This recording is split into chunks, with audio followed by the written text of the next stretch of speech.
Good evening and welcome to Behind the Headlines. My name is Timothy Nyangweso. As the curtain falls at the end of the electoral process, especially for local government leaders, LC5, LC3, and the mayors, the biggest question is, why does the cost outweigh the service delivery that Ugandans desire? 146 districts, numerous cities and municipalities, but we still have a huge burden on how much these people are paid to deliver services. Why has the Local Government Act failed to deliver what Ugandans desire? 30 years later, since it came into enactment in 1997, but also the idea was birthed in 1993. We ask ourselves and interrogate that question about the local leaders that have just concluded their elections. Will we see a change in delivery of services for Ugandans, especially in education, health, and roads and infrastructure that we all need as Ugandans? The people to debate this are in the studio with me. Let me start on my immediate left.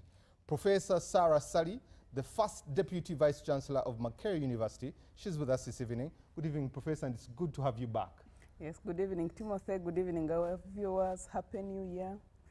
And I'm happy to be here. Next is Honorable Martin Ojarama Penduzi, representing the people of Laibi Bandege, but also still the Member of Parliament elect for the same constituency. Good evening, sir. How are you? Good evening. Happy New Year. Happy New Year. Next is Honorable Ibrahim Nganda Semuju, who is the Chief of Staff at the People's Front for Freedom, also representing the people of Kira Municipality as a Member of Parliament. Good evening, Honorable, and it's good to have you. Thank you, and good evening to you and to the viewers. Next is the Honorable Dr. Agnes Atim Ape, who is the Member of Parliament representing the women and the members of Amolata. She is here with us today. Good evening, Honorable, and it's good to have you. Good evening to you and good evening, viewers. Happy New Year to you all. Lastly but not least, the Honorable Minister, Dr. Chris Baryomunsi, Minister in charge of ICT and National Guidance, Member of Parliament representing the people of Kinkizi East, is with us this evening. Good evening, Honorable Minister. How are you? Good evening. Thank you very much for inviting me. Good evening, viewers. I am happy to be here. How are you guiding the country with the voice? I left part of my voice in Kanungu, but we are still guiding. You're still guiding? Yes. Okay. You can be part of the show since the internet is back. The number is 0709 60 25 92 for both text and WhatsApp. Let us know what you think about the local government leaders that have been elected, but also the ones that have been there before. What are your expectations of them, and will they meet them, especially with what will be coming out of your pocket to meet their salaries? But before we go even any further, we're on YouTube, on X, streaming live on Spaces there. Let's jump into what started this week. 40 years of liberation.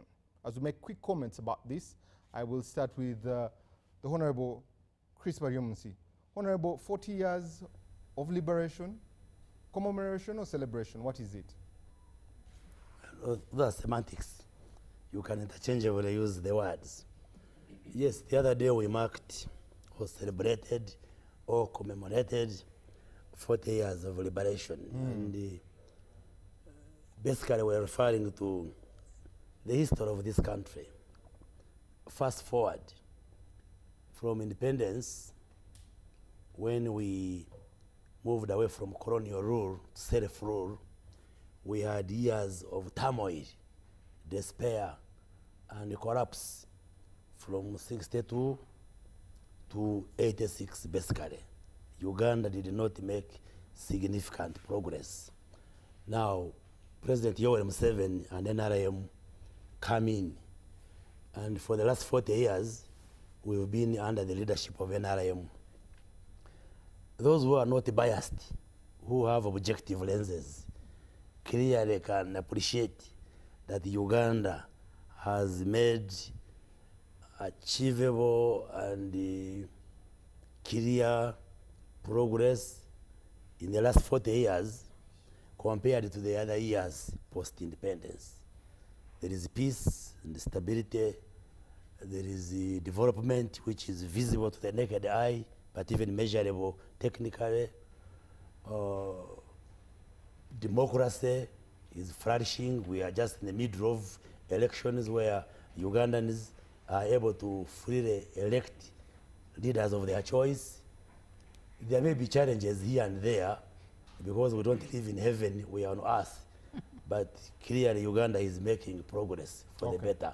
So I think it is worth celebrating the 40 years under NRM leadership in Uganda, being steered by President Yoweri Museveni, who has been resoundingly voted again by Ugandans in the just recently concluded presidential elections. Honorable Agnes, do you agree with this notion that 40 years Ugandans need to be celebrating, and what should they be celebrating? Thank you. I think life is about celebration. And to me, the celebration that we've just marked is one of those aspects of growth and stages of growth that every country experiences. I don't think as a country we can sit here and say in 40 years we've not achieved anything. Even if it was a child born, at 40 years that child would be walking or running or matured enough to actually live independently. So for me, I think we need to appreciate that as NRM government and as a country, we've seen growth at all levels. And for me, specifically on the notion of local governance, we've really seen devolution of power in terms of elective leaders, in terms of physical decentralization, but also in terms of service delivery. And as my colleague, my honorable minister has just said, yes, in life, the 40 years has come a long way with the challenges, but we can visibly really point on the progress and the achievements that the country has undergone over the years. But also more specifically, I think we need to celebrate the far this government has brought this country. Okay. And I think from all of us sitting here, I think we have witnessed the 40 years, and we can clearly differentiate between the other years plus the 40 years that we've been able to witness how the country has evolved up to the level it is at the moment. Thank you. Honorable Zamuju, I saw you shaking your head when Honorable Minister was speaking. What should Ugandans be celebrating? Is there anything to celebrate? I invited Professor Poronsibambi was a friend. I think when Observer had made 5 years. And he told me he doesn't believe in celebrating passage of time. Of course, later on, he called me to say, I'm sorry, maybe I should come. I think these celebrations are just about passage of time. You need to listen to Museveni read his speeches. He will tell you in some of those speeches, Uganda was at the same level of development with South Korea at the time of independence. Where is South Korea? Where is Uganda? More than 70% of our time as an independent country, Museveni has been in charge of this country. But you go back and look at his colleagues with whom he came here. Where are they? Read the EPDF Act. They have a schedule where he put the Historical High Command, the Army Council. All of them, he has pushed them away and installed himself as an emperor together with his wife and the son. We are under family rule. Bariomunsi works for that family. So that's why he's very happy. So the 40 years have helped him to become a worker. A worker. I am not paid by any family. Even Museveni, I told him, I am paid by taxpayers, including URA collects about 80 billion from Muchira. They are the ones who appointed you a minister for national guidance, and I hope. So, yeah, so yes, in terms of passage of time, yes, we can commemorate passage of time. The areas that Chris points out, democracy, there is no democracy in Uganda. The fight goes on.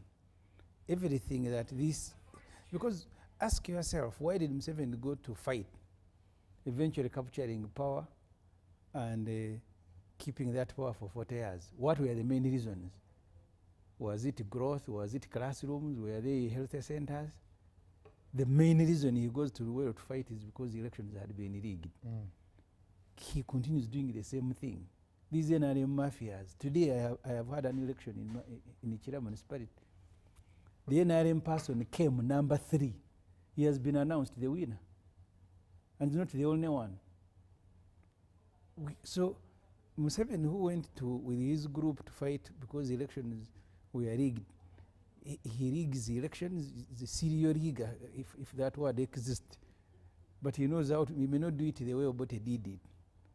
I have kept telling people here, one of the shocking things, Karamoja, with the 1.4 million people, has 26 MPs. And Wakiso, with 3.4 million people, has 9 MPs. So where NRM is dominant, he says Museveni won this election after spending how much money? So here there is nothing to celebrate about 40 years apart from the passage of time. I see people also celebrating their birthdays even when they have nowhere to sleep. Because the time will keep, and NRM likes passage of time. Even when they are telling you, you are now, Museveni came when you are 12. When you are 12, now you are 52 years, you have everything to celebrate. So they like passage of time. But there is nothing tangible for the country. The specific issues for which this government came into power, they have abandoned them. I'm not even sure they still remember which direction and bearing, where they were going. Okay, yeah. Thank you. Honorable Ojara, you have been both at local government, but also your term in office. When you look at 40 years, now the biggest population is young people. Do we have anything to celebrate with this liberation, and what would that be? Different people look at things differently, and that is nature. That is how we should. Unlike my brother, my senior brother, Semujo, I would say, first, it is not wrong to celebrate the 40 years. The question would be why and what do you celebrate? And definitely, there are a lot of things to celebrate. But I also want to believe that the celebration creates an opportunity for reflection. Maybe you are looking at only the celebration, but what happens before the celebration and after the celebration? Do you find time to reflect on the journey you have taken? Do you find time to, are there decisions that you take after that? And these are probably things that my brother Semuju or any other person do not understand. So obviously, after 40 years, so much happened, good and bad. And in life, you look at the good things and celebrate them. And then the bad things, you reflect and look at how to correct them. And I think that is the direction that each one of us, like my brother said, you know, you do not have where to sleep, but you still celebrate a birthday. I think that's another different way of thinking. You may not have anything, but to somebody you may not have anything to celebrate. But to you as an individual, you know the journey you have walked, you know the struggles you have made, you know the successes you have gained, and so you look at the other picture, the positive part, and celebrate, while the things that are not right, you reflect and prepare on how to tackle them and make them better. So when you look at the 40 years, I think the journey, I'm now 46. So I'll tell you that when the NRM came to power, I was already alive and walking, okay? And I didn't hear that, Honorable Minister. Anyway, throwing stones. Well, some of us, okay, that's for another day. But there are a number of very positive steps that this country has taken. That does not stop us from looking at the things that we should have done and have not done. And so when you look at that, then the question would be, how do we do better going forward? So the celebration is called for. But if there are gaps, those gaps have to be tackled. Those gaps have to be looked at. So the people who get involved in the celebration should also have an opportunity to reflect and have a discussion on how do we move from this point to the next. Thank you. So that's how I look at it. Yeah. Lastly, Professor, from the academia, these 40 years, How do you look at them, and what should we envisage when we look at 40 years as Uganda? Yes, thank you very much, Timothy. The 40 years have been years of growth, and first of all, I want to look at the growth of the population. We were 14 to 15 million in 1986.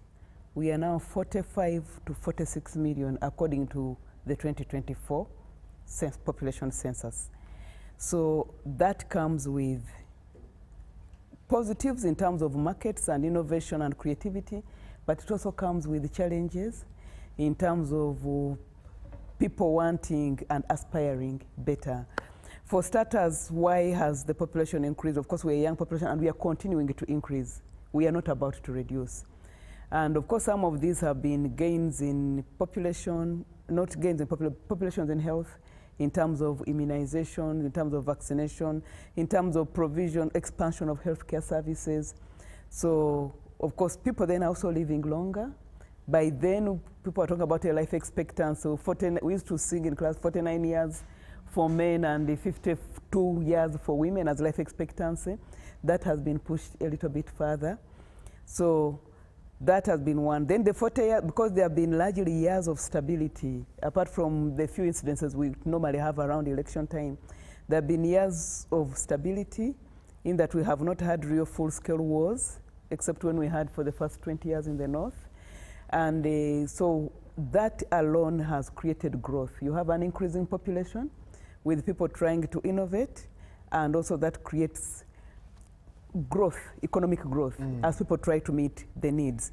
But of course, it has also come, there have been some gains that have been done in terms of issues like gender, in terms of paying attention to marginalized groups, in terms of seeing how people should be included in aspects like governance, opportunities to do with education and that, because now even like in higher education institutions, when we are admitting, you look at the 1.5 for female, you look at the district quotas, you look at people with the disabilities, you look at the sports. So there are quite a number of interest groups around that have come up within these 40 years to try and make the whole system more inclusive. Of course, the challenge that's going to remain is that the population is growing faster than the economic opportunities to absorb them. And for a population where a lot also has occurred globally in terms of things like digitization, so people have more needs, more aspiration. It's not necessarily that the society has become worse, but that the current population desires more.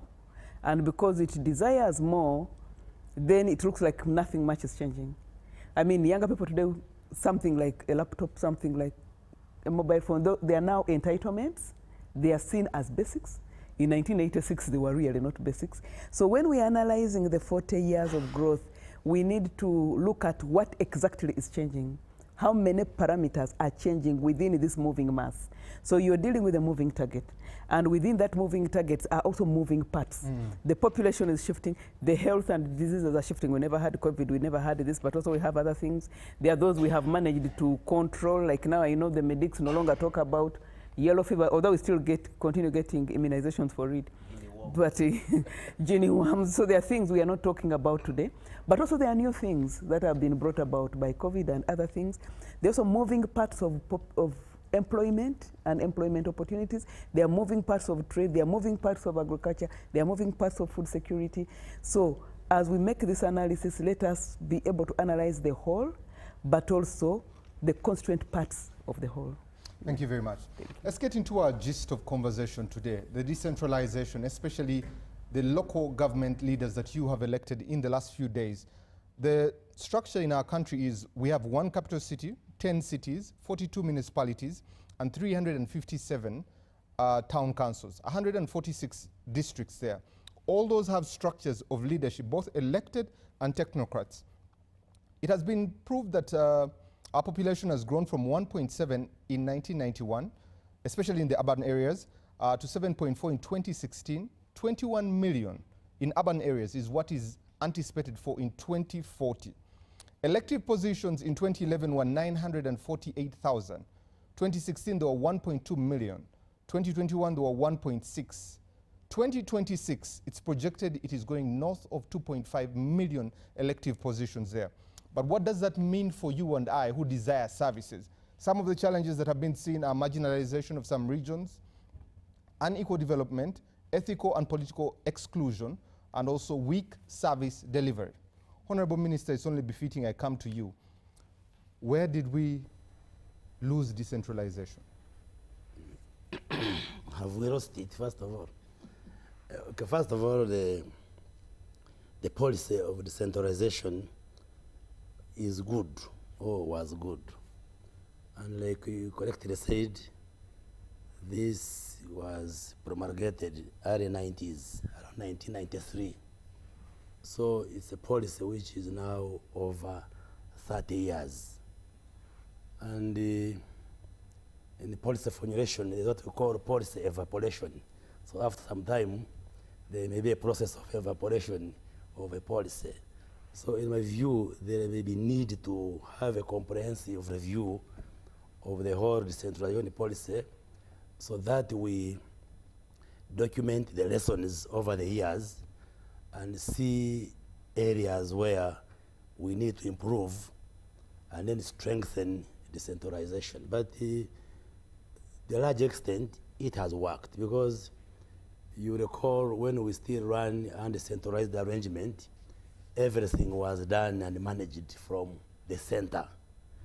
And there was a disconnect, visible disconnect and palpable disconnect between the center and the ground.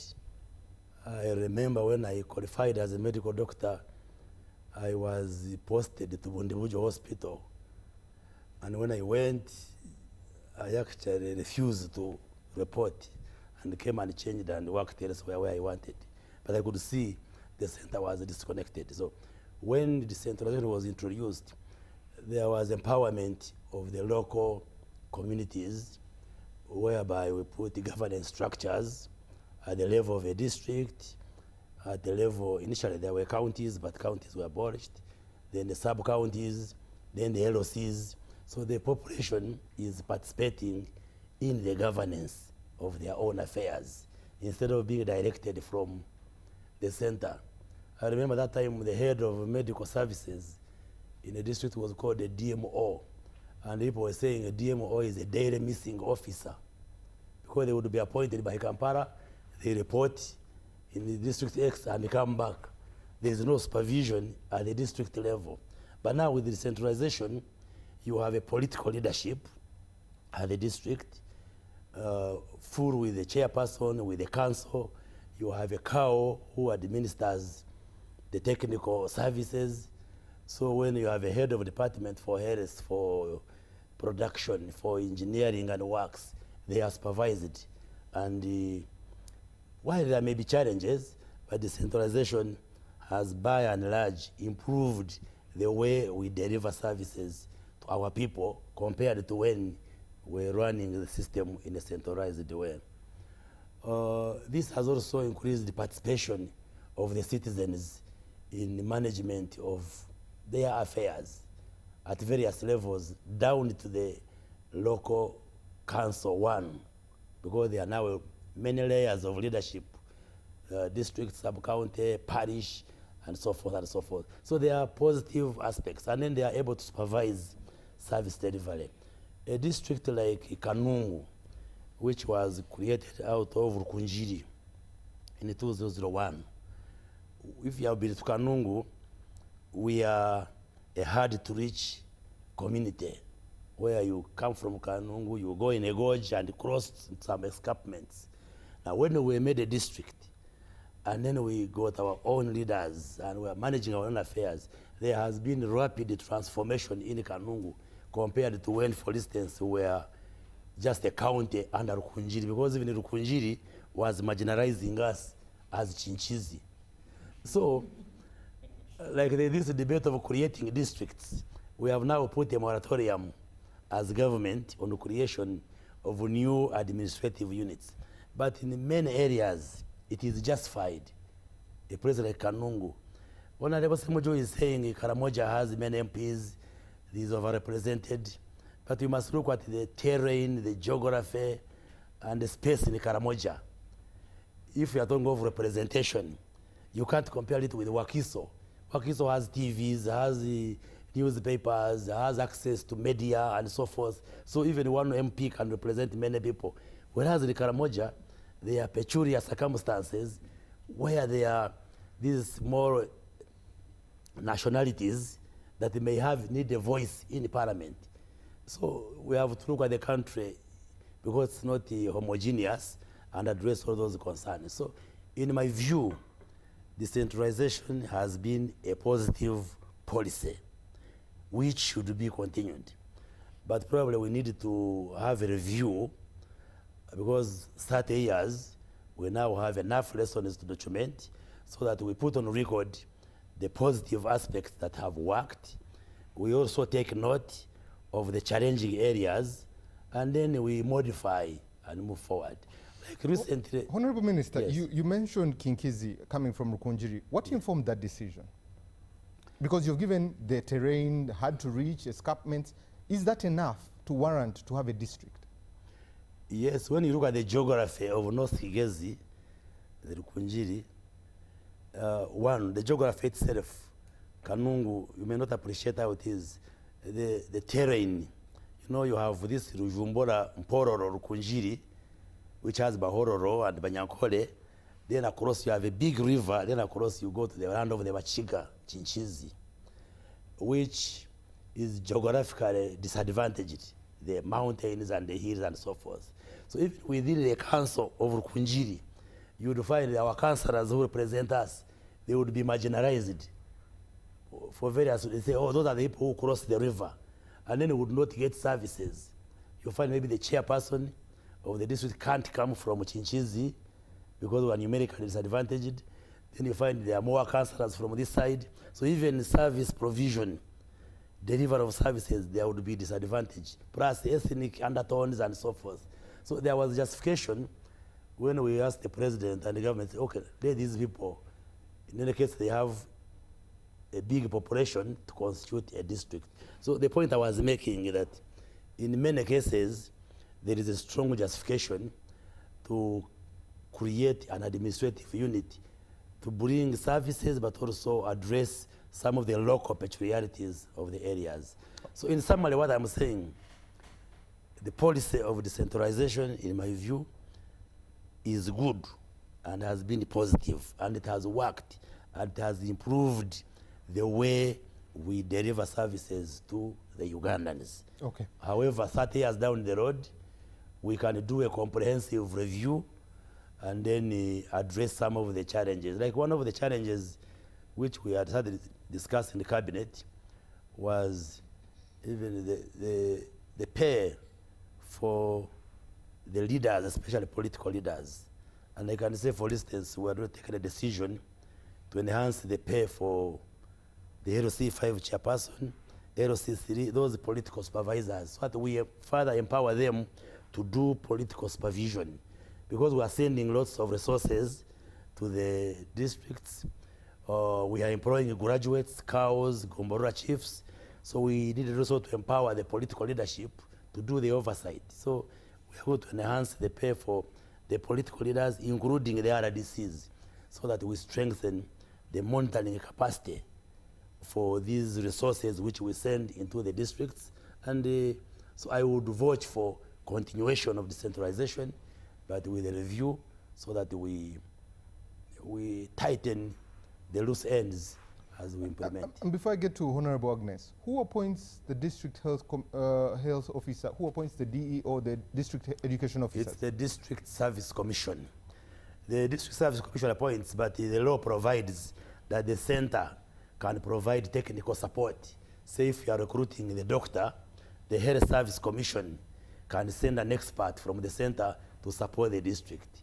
If you are recruiting the district engineer, Ministry of Works can send an engineer expert from the ministry to support, but the responsibility lies with the District Service Commission. So in short, the center still has a hand in how things run.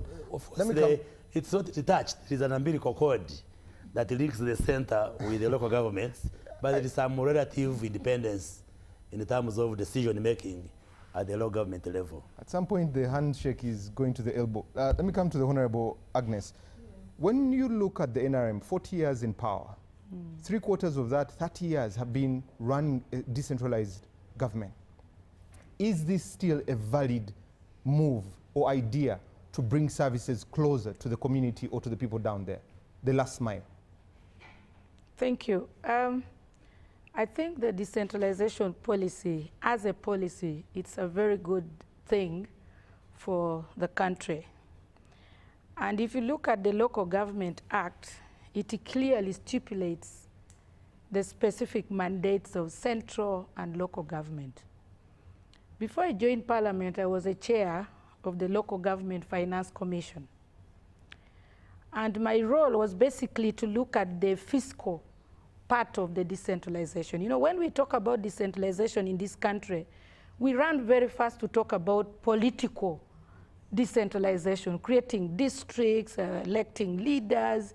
You find everybody asking for a district. At one point, at one of the local government fraternity meetings, we started asking a question that instead of asking for a district, why don't we start asking for industrial parks, for example? If the argument of creating a district is to create jobs, which is public service jobs, and it only has one cow and the rest, actually the biggest beneficiary of decentralization are political leaders, because that is where you elect all these leaders. So I want to specifically focus on fiscal decentralization. And in my view, I think that decentralization policy has done a disservice in terms of physical decentralization, sending actual money for development and for service delivery to the local governments. In that 5 years, we did a study in partnership with Accord and Ministry of Finance. And we analyzed the 10 years at that time budget that goes to the districts, to the local governments.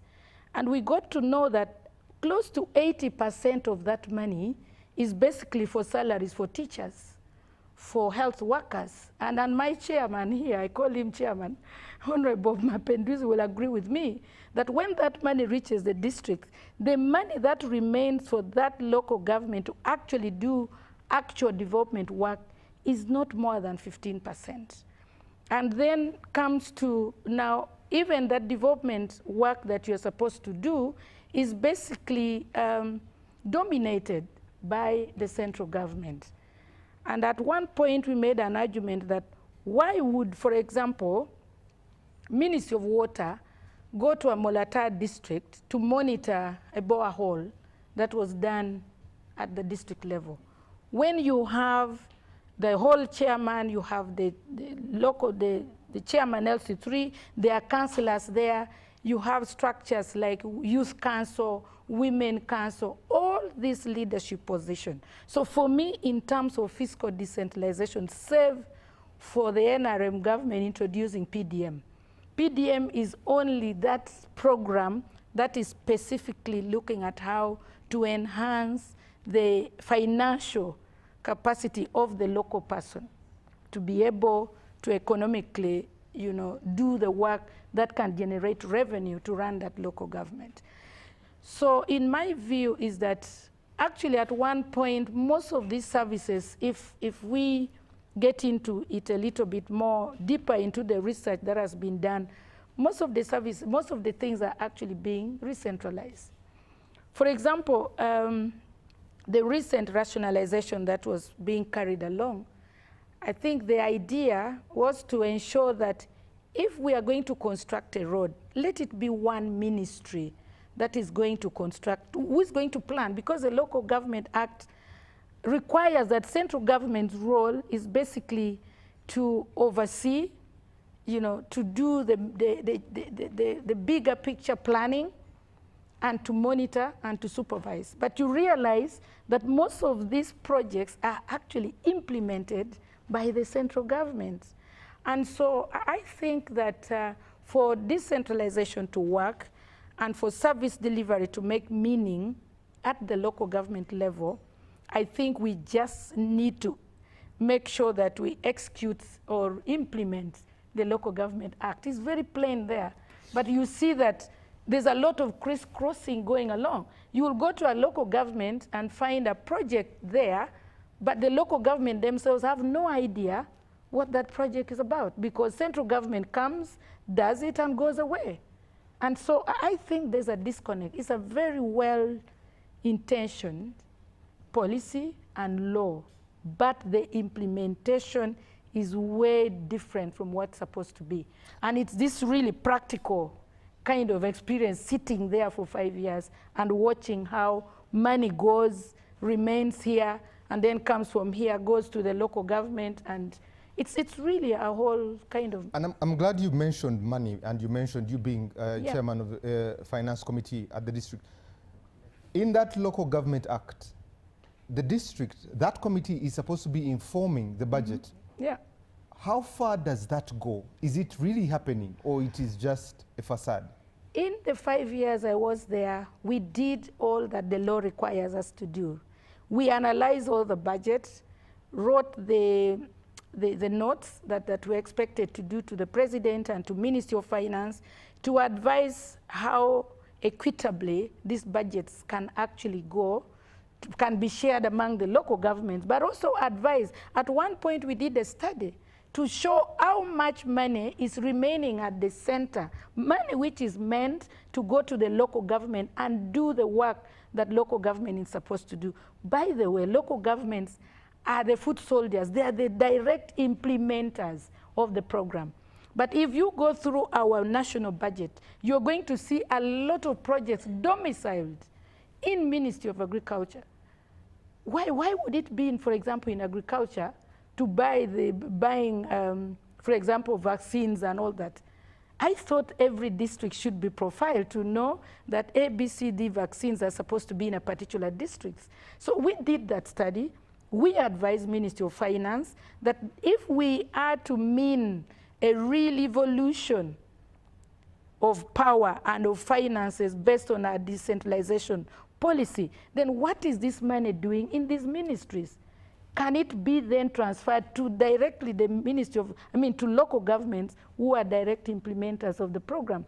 I have not seen that being done except PDM. By the way, PDM is one of those icon projects that defines what I mean by fiscal decentralization, where money leaves finance and goes directly to the parish level. Now that is fiscal decentralization.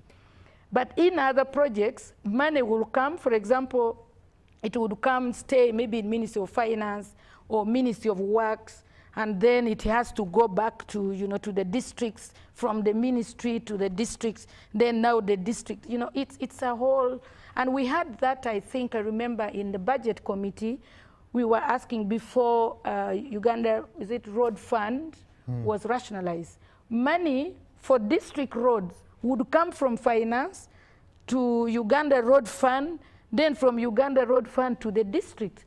Why? If we are talking about decentralization, why would it go through another agency to the local government? Then the agency decides how much money should go to a Molatar, for example. So we are saying if decentralization is to make meaning and to improve service delivery, besides the terrain and all that for district for these administration units, let us then walk the talk. Thank you. Let the money leave central government and go to this, to local government, so that local governments have the chairman, have the cow, have all the accountability systems that should help direct service delivery to our people. Thank you very much. Honorable Samunju, where is the disconnect between the idea of decentralization and the actual implementation of this? Where is it happening? I'm not sure that is this or last financial year. The total budget for local government was about 6 trillion. But less than 500 was for development. 500 million, 500 billion? 500 billion. So you have 6 trillion budget for all the local government, but about 500 billion is the money for development, roads, etc. The rest of the money, as Dr. Apea has said, is salaries. So they just became centers for paying salaries. Because I went to Gulu, I went to many other districts with Dr. SJ, when you are forming a party. I may not remember whether it is Gulu City or Gulu district. You have a budget. You have a budget of 23 billion, 19 billion salaries. The 2 other billion for vehicle, for fuel, for people who are running the district. What it means is nothing. That's why even when you want to do the infrastructure, you come back to Kampala under the Minister of Lands. You borrow money, you're the ones who will go to do roads in Arua, in Gulu, and then there is no money to maintain those roads because it's a one-off loan. One time we had a discussion, but let me begin. When I think the time of creating Bujiri district and Sembabule, that time we were full go to the discussion with the President Museveni. But later on, when we had, I'll come to that later. The demand of Bujiri at that time was a hospital. Because in all these districts that you are going to visit, the first thing when they create a district is to build a district headquarters, buy vehicles. I remember when Ruengo was carved out, because sometimes they don't follow any scientific study. They just happen. People in Masaka met President Museveni. That time they were creating a district. They quarreled. He said, okay, all of you become a district. Ruengo, Kalungu, Bukomansimbi, everything. Because they were quarreling where the new district should be. So after a meeting, he said, no problem, all of you, you can become a district. And they just germinated like that. Then immediately, Ruengo started coming to Kampala. You had Mutabaza as a chair, looking for people who were born there. Can you raise money to build? I said, me, Semujungana, investing money in building an office for you. At least if you are raising money to build a secondary school. In other countries where decentralization works, these blocks have real money to do work. They have developed some work and budgets. But here, you are only assigned the responsibility to pass over money to teachers and health workers, and you almost have nothing to do in the district. And the point I think Chris made, the disconnect. One time you had a discussion in Parliament. I think the MPs had moved ahead to prescribe qualification for local government leaders. They may even have enacted a law and Museveni refused to assent to it. One time we went to Mbale. That time the mayor was FDC. Illiterate, not even the same illiterate, but illiterate.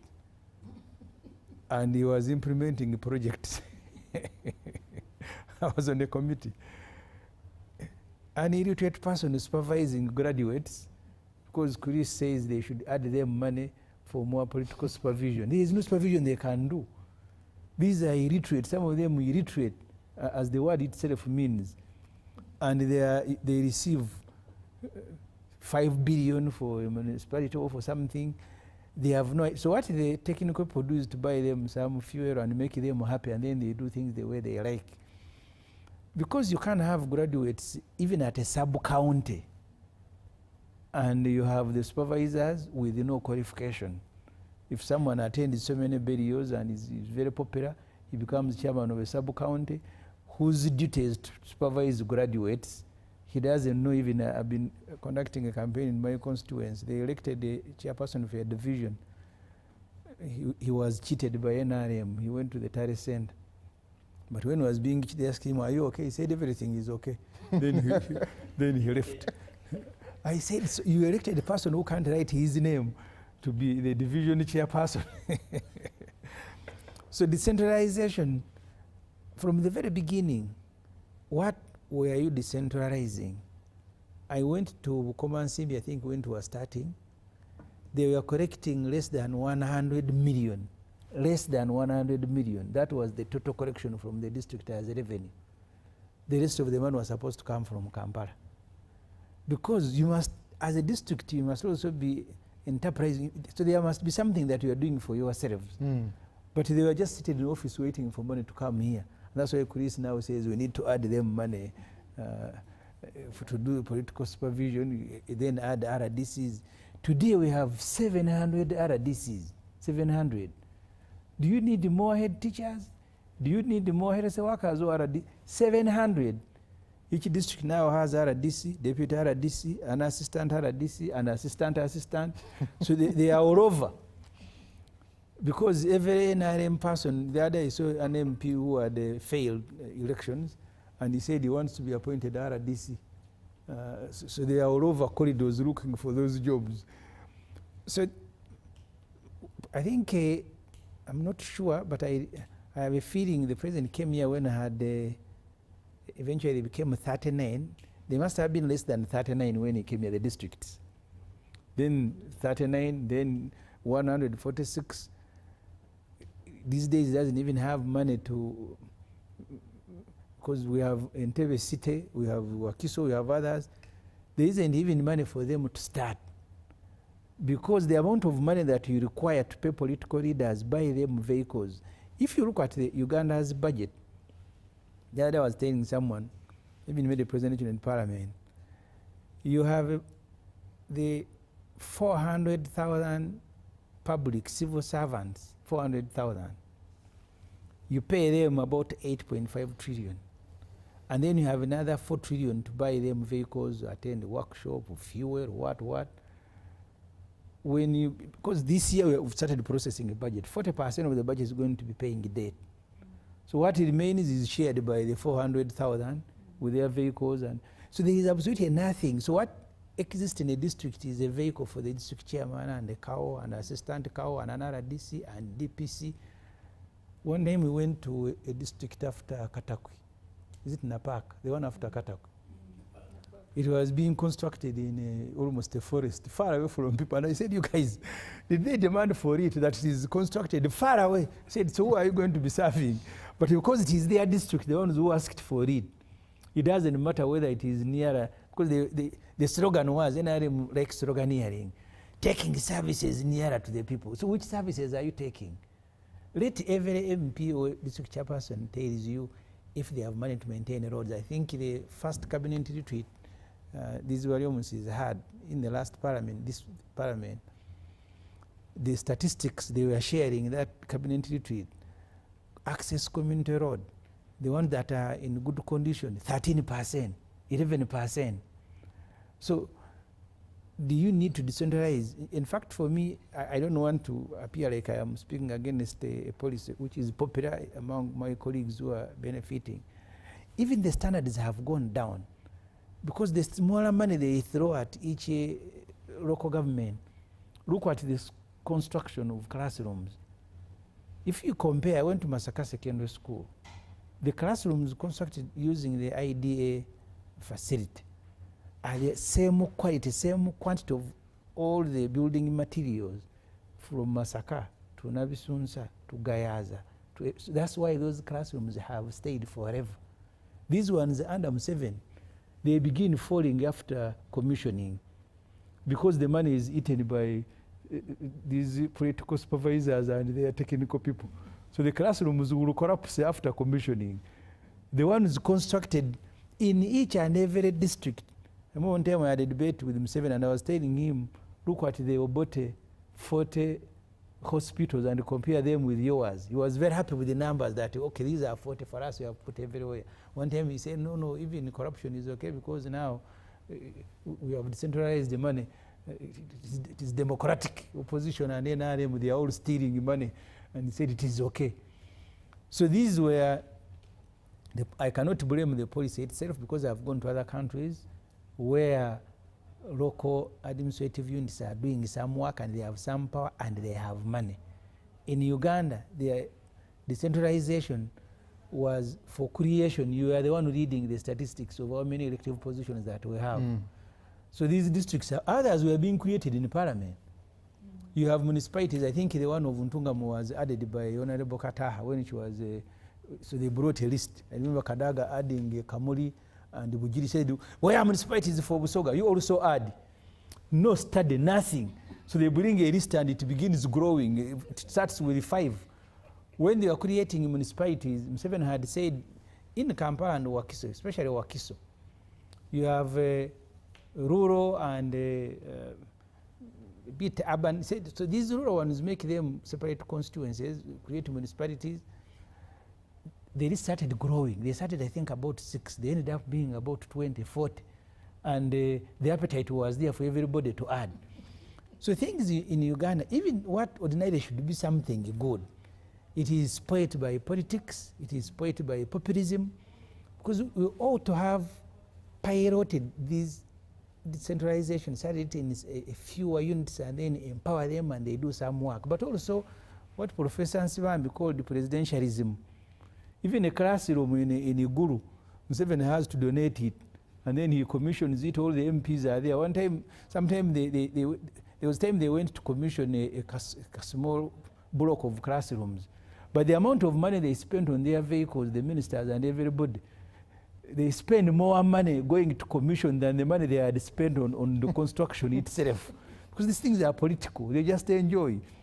So for me, one time I was actually advocating that we need to go back to what we used to do. If you want to construct classrooms in Uganda, just contract competent companies and they do the same classrooms in Iguru, in Wakiso, in Karamoja and everywhere. Other than throwing money at everybody and they do shadow work and then tomorrow you are complaining. So decentralization, as Dr. Peya said, the policy went into practice, no money, nothing. So that's why the districts keep coming back to Kampala for roads, for everything, because they just threw responsibility without corresponding financing. Thank you. Honorable Mapenduzi, I know you were at the districts and still with FDC then, did a lot of work there. And I know Danida, World Bank came in to support this decentralization idea in '97 there. But why has decentralization failed to take off? It has not failed to take off. We will definitely look at it differently. First, we need to look at the purpose for which decentralization came into force. Just as my colleagues have said, one is taking services nearer to the people. But you see, it's not just only taking services nearer to the people. It's also about empowering the citizens to be involved, the aspect of involvement in decision making, deciding for what is good for them, getting involved in the affairs that concerns their well-being, and also owning that aspect of ownership. Again, when you look at our decentralization policy, I think for those who understand, you will agree that probably Uganda has the best looking at the powers that have been transferred. Now, transferring the powers to, for example, local governments have the powers to plan, they have the powers to collect their own revenue, they have the powers to implement, they have the powers to budget. These are powers that have been transferred to them. Of course, there are also decentralized services. There are some services that are run by the center, but there are services that have been decentralized. But again, as I told you, when you go to a country like Kenya, I have been to Namibia, I have gone to other places by virtue of chairing a committee responsible for local governments and public service. And many of these countries come to Uganda to learn. So there are a lot of positive parts that we fail to talk about. For example, when you look at the structures, we have administrative units. Now, these units, a village is an administrative unit. A parish is also an administrative unit. But these administrative units have powers to legislate. They also have administrative powers. A village can pass bylaws and they can implement. So they can, I remember when I was chairman of GULO, one time a report came, the annual health sector performance report came, and there was a particular sub-county that did not do well in, pit latrine coverage. Mm-hmm. And the sub-county and the village people sat and said, this is our position. They came up with bylaws. Within 3 months, the story had changed. And so there are these powers that have been transferred. Again, when you look at, you were giving some statistics. Today we have about 71,000 villages. Very true. Now these are all administrative units with powers that have been given to them. We have about 10,579 parishes. They also have their own powers and all that. They have the powers to plan. They have the powers to say, there is a broken borehole here. How does this go to, how does it reach the sub-county? How can the sub-county plan and make sure it's part of their sub-county development plan? How does the sub-county transfer this to the district? So there are structures that have been created that enables some level of uniformity and coordination, and these are good. Now, again, the policy dictates that it's a policy that every parish, now you're talking about 10,500 plus parishes, and the policy emphasizes that every parish should have at least a primary school, every parish. And today when you check, there are about 12,227 government-aided primary schools. Now, these primary schools are being run by local governments. You may think services are not being offered, but daily, when the children are in school, local governments are working, they're providing that service. And I'm glad you've brought the schools, 12,000 schools that you have mentioned. The quantity is not the problem. Wait, I am coming to that. You see, before we begin to look at some of the gaps that need to be corrected, you first have to look at what do you have? What do you have in place? And I'm telling you what we have got. And the moment we know what we have got, then we can begin to plan to make whatever we have work better. So, and then again, the policies that you should have at least a health facility in a parish, these health center tools and all that. Today we have about 8,000 health centers in Uganda. Now, these health centers are being run by local governments. Mm-hmm. They have got people who are employed. Yes, there are gaps that, again, we are going to talk about in terms of staffing, in terms of the supplies. These are things that have to be worked on. But we have those structures. We have those facilities that have been created. So if somebody says decentralization is not working or local governments are not working, then we are probably, of course, we have a right to have our own expectations, but at least we also need to recognize that this has worked. Now, I'll bring you to the, just like you put it, by end of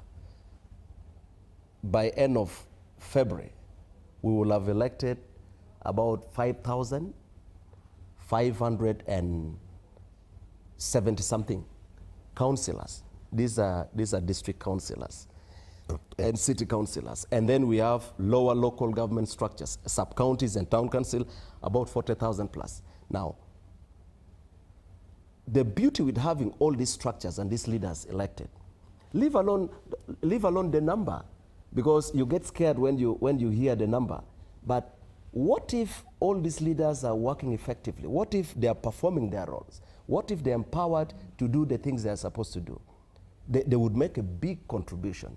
So yes, you're talking about the number, but you're also not looking at how positively that number can impact if they were doing what they should do. So the question would be, how do we empower them? How do we make sure? Now, Honorable Semuju talked about how much money. He gave the example of Gulu district. I do not know how true that is. I'll check. I come from Gulu city, but Gulu district is, still part of. So I want to find out the figures he was trying to give. But what if you are spending that money to make sure the teachers are teaching, the health facilities are working, and it's not a bad thing. But it's also important to make sure the other services are provided. So do we have plans that are developed by those local governments? Yes. Do we have resources that are sent to them? Yes. But again, don't forget that they have the powers to generate resources. Something that many people do not know. Today I was presenting a report before the budget framework paper before the budget committee. And there are a lot of positive development. that many people, including leaders, do not know, that are happening at local government level. For example, the Minister of Local Government came up with, after realizing that very little money is being collected in form of local revenue at local government level, but so much is not being collected or is being collected and spent at source. So government came up with a new system, it's called IRAS. It's Integrated Revenue Administration System. And I can give you an example. Gulu City, where I come from, in the financial year 2021-22, collected about 400 million as local revenue, a city. But when this new system came, financial year 2022-23, it went to 1.8 billion. Today, Gulu City is collecting about 4 to 5 billion. And actually, it's capable of collecting between 9 to 10 billion. I'll give you the example of Luero. Luero is collecting right now approximately 4 billion.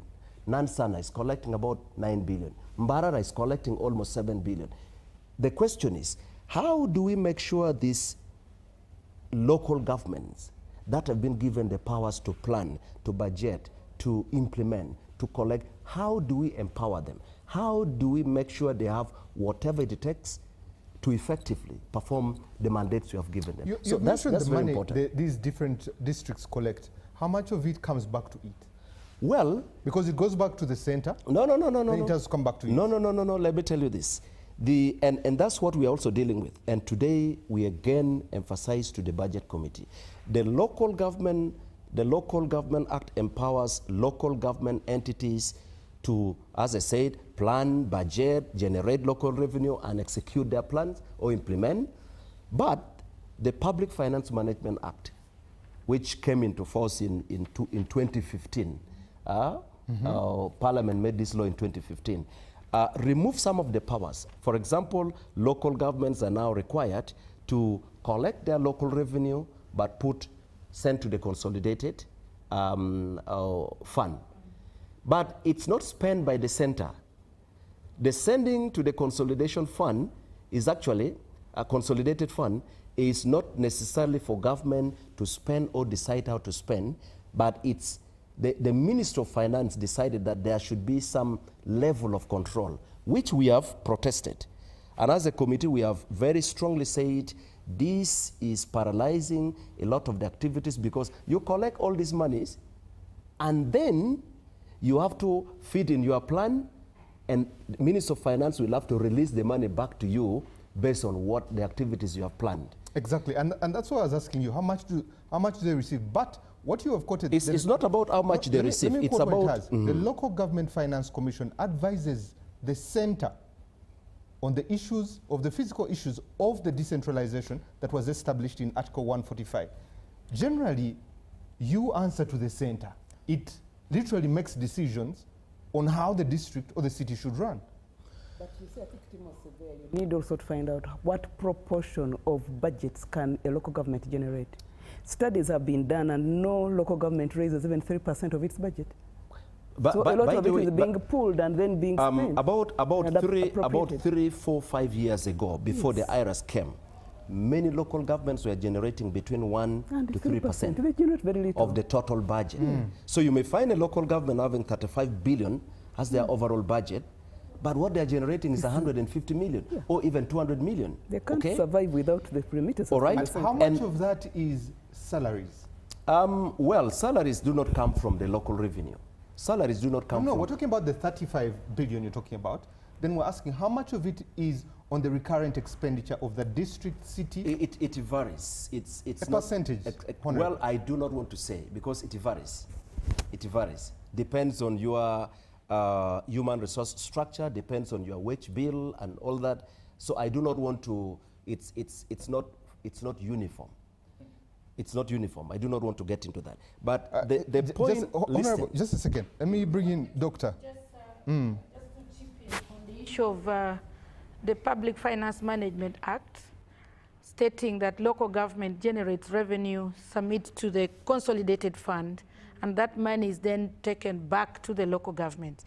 The challenge we've seen is that, of course, one, it is one of the control measures of spending money at source. Of course, there are serious issues of corruption as well, that if you left them to spend at source, then they would just account for anything. So that is really one of the safety measures. Actually, some local governments would plan for less, yes, collect more, and then and do not declare. So what I wanted to say is that the challenge that we've had with that is that when money comes to the consolidated fund, the process of it going back to the local government is always late, or it is even done maybe after that financial year, meaning that actually the revenue generated by local government may not directly help them implement the activities that it was meant to do. So I think the issue here is about efficiency, but also if the local government plans are actually integrated into the general,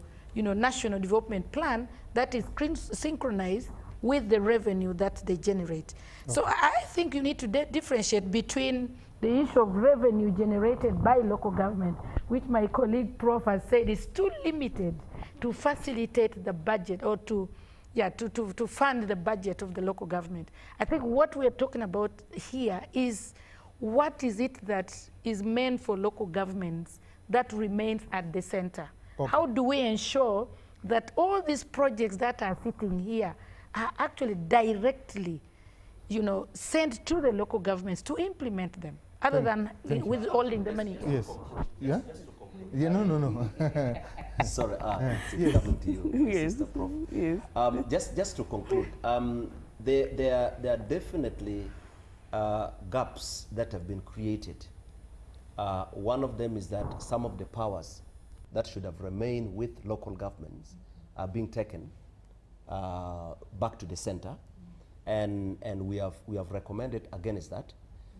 For example, if you are removing, if you are letting local governments collect their revenue and send to the center, and then even now passing supplementary. Previously, local governments had the power to plan, budget, have their own supplementary, even environment. Today, it is Parliament to approve a supplementary, including for local governments.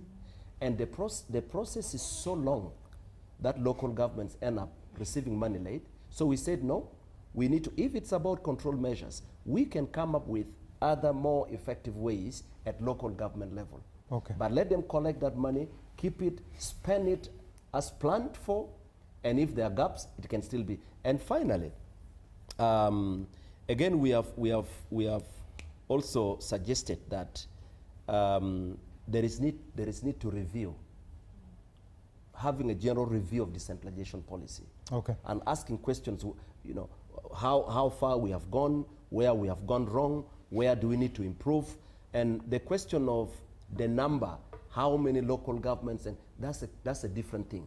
But the policy, the idea, I think it can work even better if we correct some of the gaps here. Thank you. Professor, is decentralization still working or just existing? That's a good one. You have interesting questions. Yeah, I think for me to answer that question, we need to understand where it begins from and where it's supposed to be going. First of all, we were not the only country that went under decentralization, okay? Of course, we have a long history of decentralization from the Local Governance Ordinance Act of the 1949, where local governments are created, but under the strict direction of the British colonial government. And this happened in many countries. And the aim there was really, you have chiefs and whatever, they are responsive to the British governor to drive the kind of production which was indirect rule, cash crops, and all those things that the British state needed. What you then see later on as the local government or decentralization system of the 1990s emphasizes more people participation, emphasizes more empowerment, emphasizes more, and you need to understand the philosophical underpinnings of the two phases, even when they're talking about the same geographical spaces. You find that the whole thinking on why you need local governments to counter the central government is attributed to a philosopher called Alexis de Tocqueville, who was writing in the late 1830s in the US because of the nature of their society. Because he thought actually the way the local governments were good counter to the central government. Now, in the 1990s, from 1970s to 90s, when the World Bank and IMF begin problematizing development in countries which had received independence in the 1960s, but were not developing as fast as they expected, people now go back to the state is the problem. We need to roll back the state. We need to empower other entities. So now local government is reincarnated as decentralization under the mantra of taking back power to the people, but with the aim of actually reducing the powers of the center over other entities.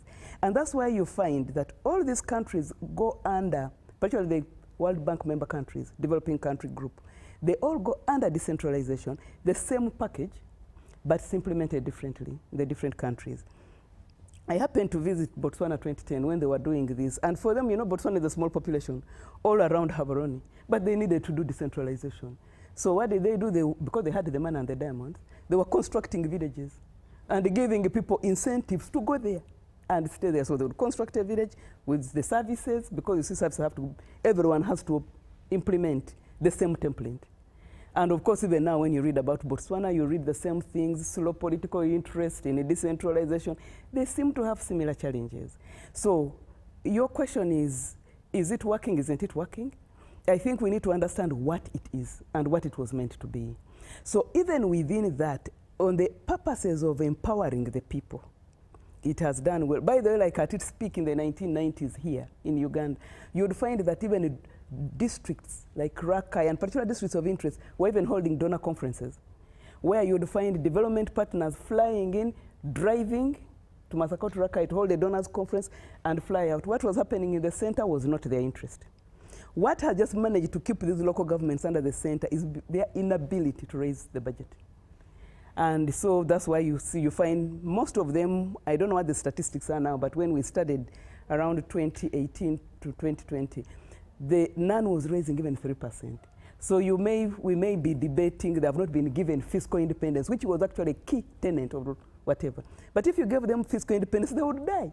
Because someone from Wakiso, which is big, would say, for us, we have raised our money. We have the markets. We are near the urban city. We are near the city.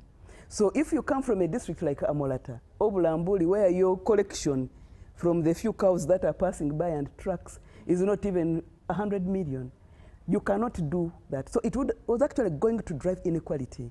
So that's why you now have the fiscal independence being taken back to the center, all money is remitted, and actually local governments are given much more than they collect.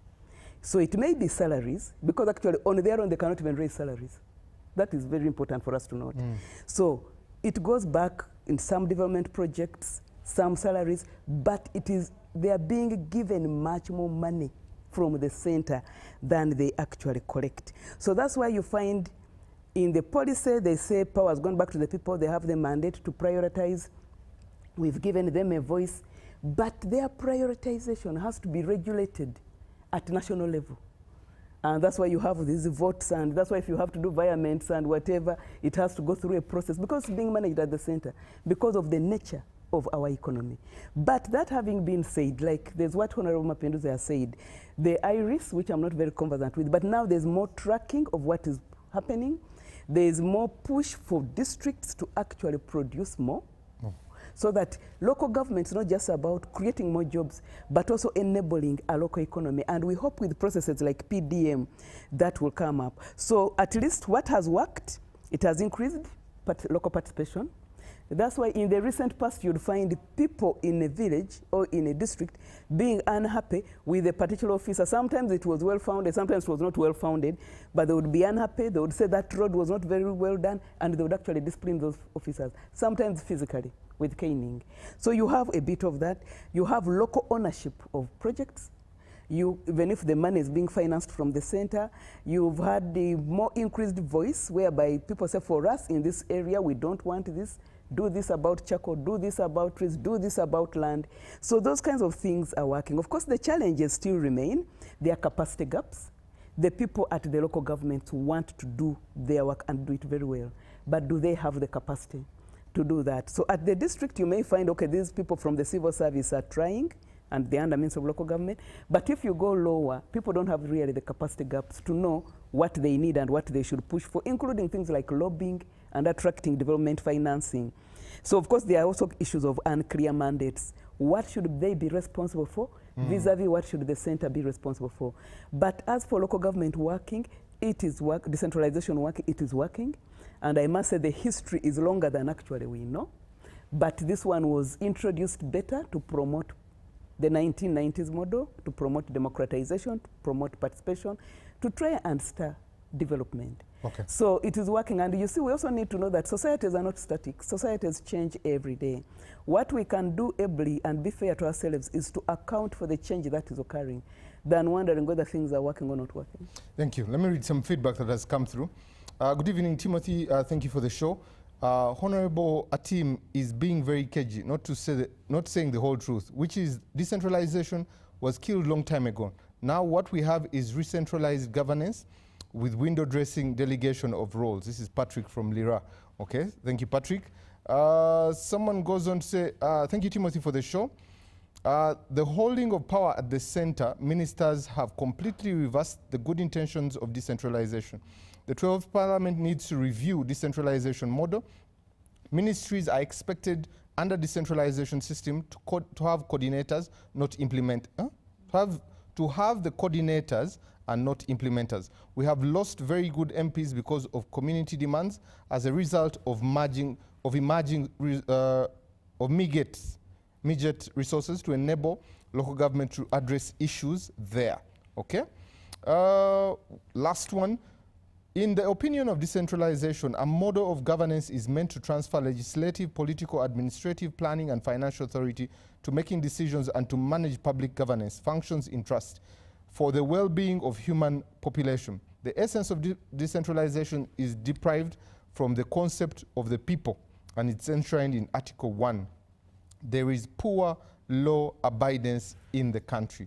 Okay, thank you for the feedback. Let's take a quick break. When we come back, we'll be discussing this and more.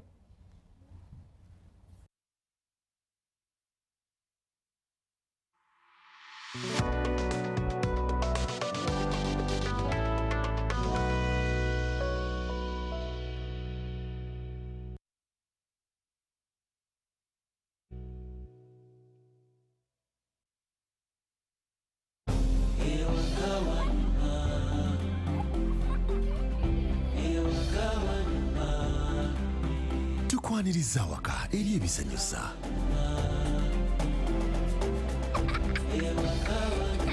eri wifi buli wamu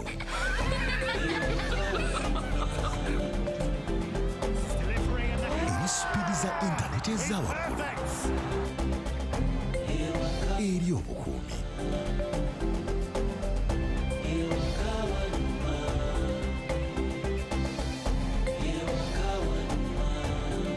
obuyambi obuli mu ddaala erisooka eri okwanguyirizibwa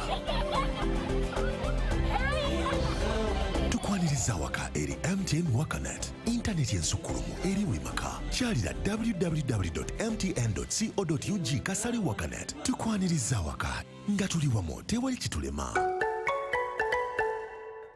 The government's core mandate is to maintain law and order, safeguard citizens' rights, and provide essential public services. Remember, one of the pillars of a roadmap is innovation and entrepreneurship. There has been this question of how are you protecting our indigenous seed? It's going to be a tall project that answers somebody's question. The front bench has brought you insightful discussions on governance, security, healthcare, justice, and commerce. When you go through this complicated procedure, involve the lawyers, you bring the case against him, the judge will hear you out and pass judgment, and you're out of court in record time. We remain committed to keeping you informed and engaged on key national matters. So these are huge, these are powerful organizations which now Uganda chairs.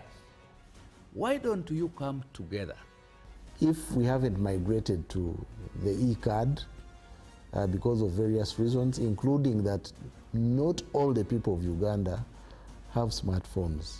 You can sit in your house, apply for a passport, If you have a Ugandan who has a successful logistics firm in the US, it means he can come to Uganda and do a lot more. Every Monday at 8:30 p.m. with me, Jethro Kasaiji, your interface with the government only on your public broadcaster, UBC, Inspiring Uganda.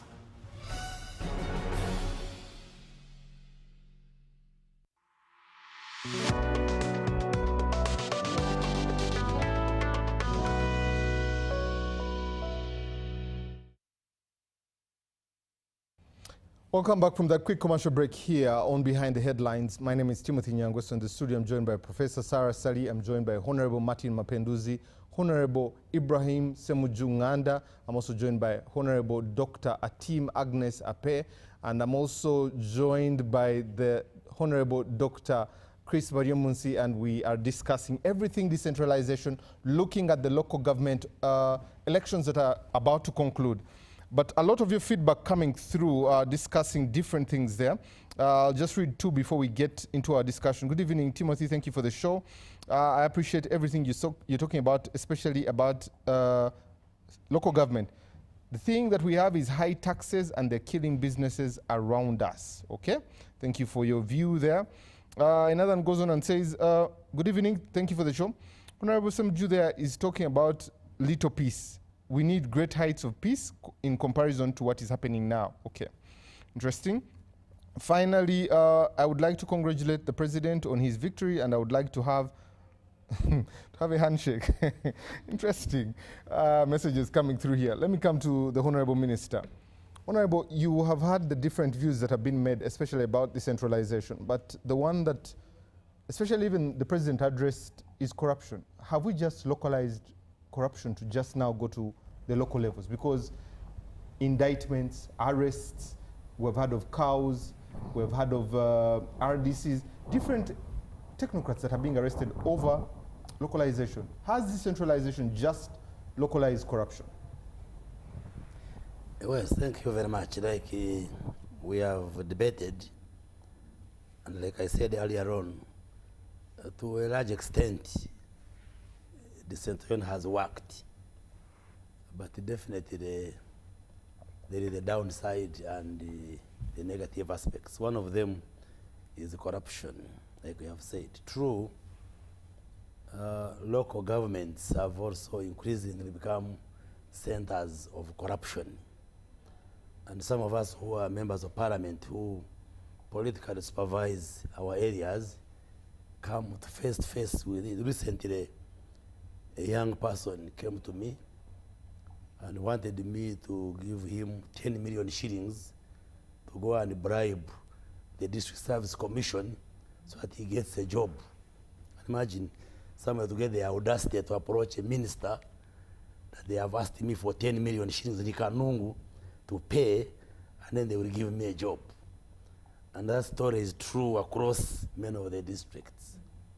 And these are things which we should sit down and review decentralization and find a solution for some of these issues.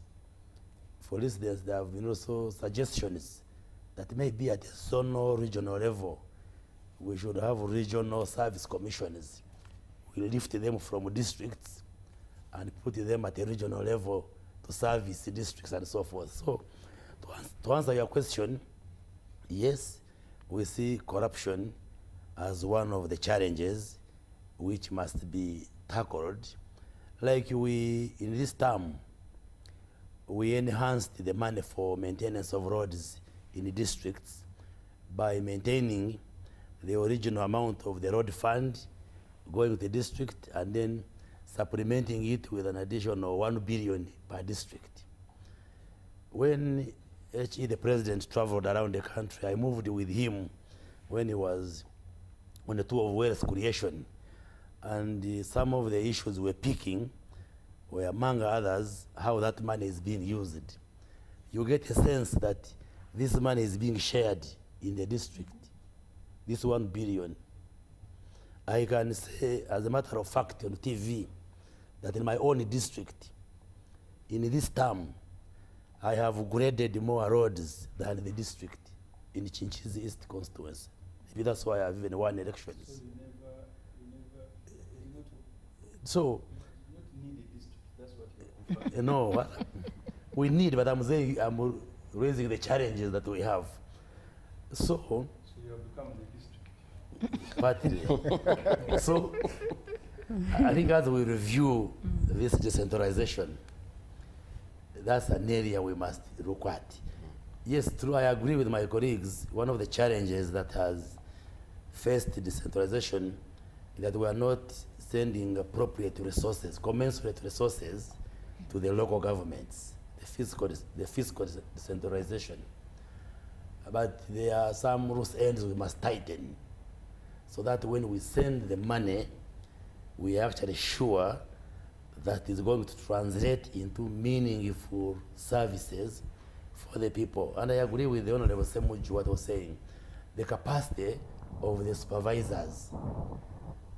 While at that time the President argued that because we have to promote popular participation of our people, and UPE was just starting then, and he declined to assent to the law which required that to be an LC3 chairperson, you should have senior 4. That's what Parliament had suggested then, but he said, no, no, no. We are just starting UPE. Majority of our people may be politically active but haven't gone far in school.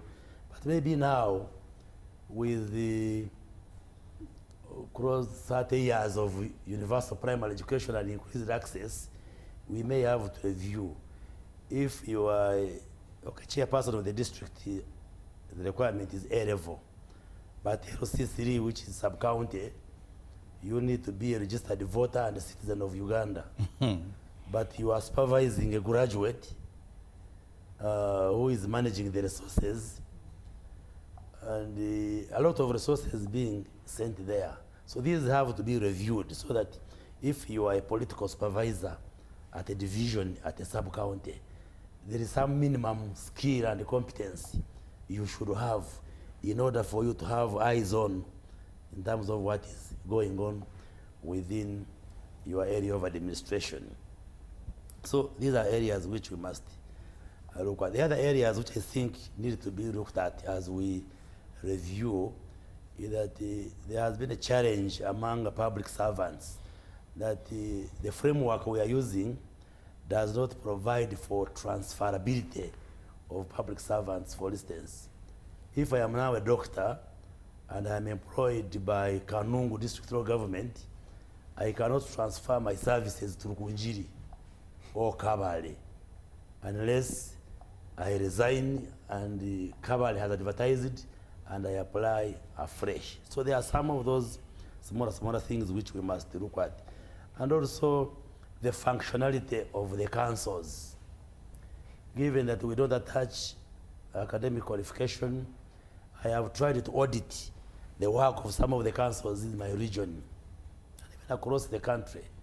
You check how many ordinances and bylaws have they been able to pass that actually have an impact on the transformation of the society there. Very few, if any.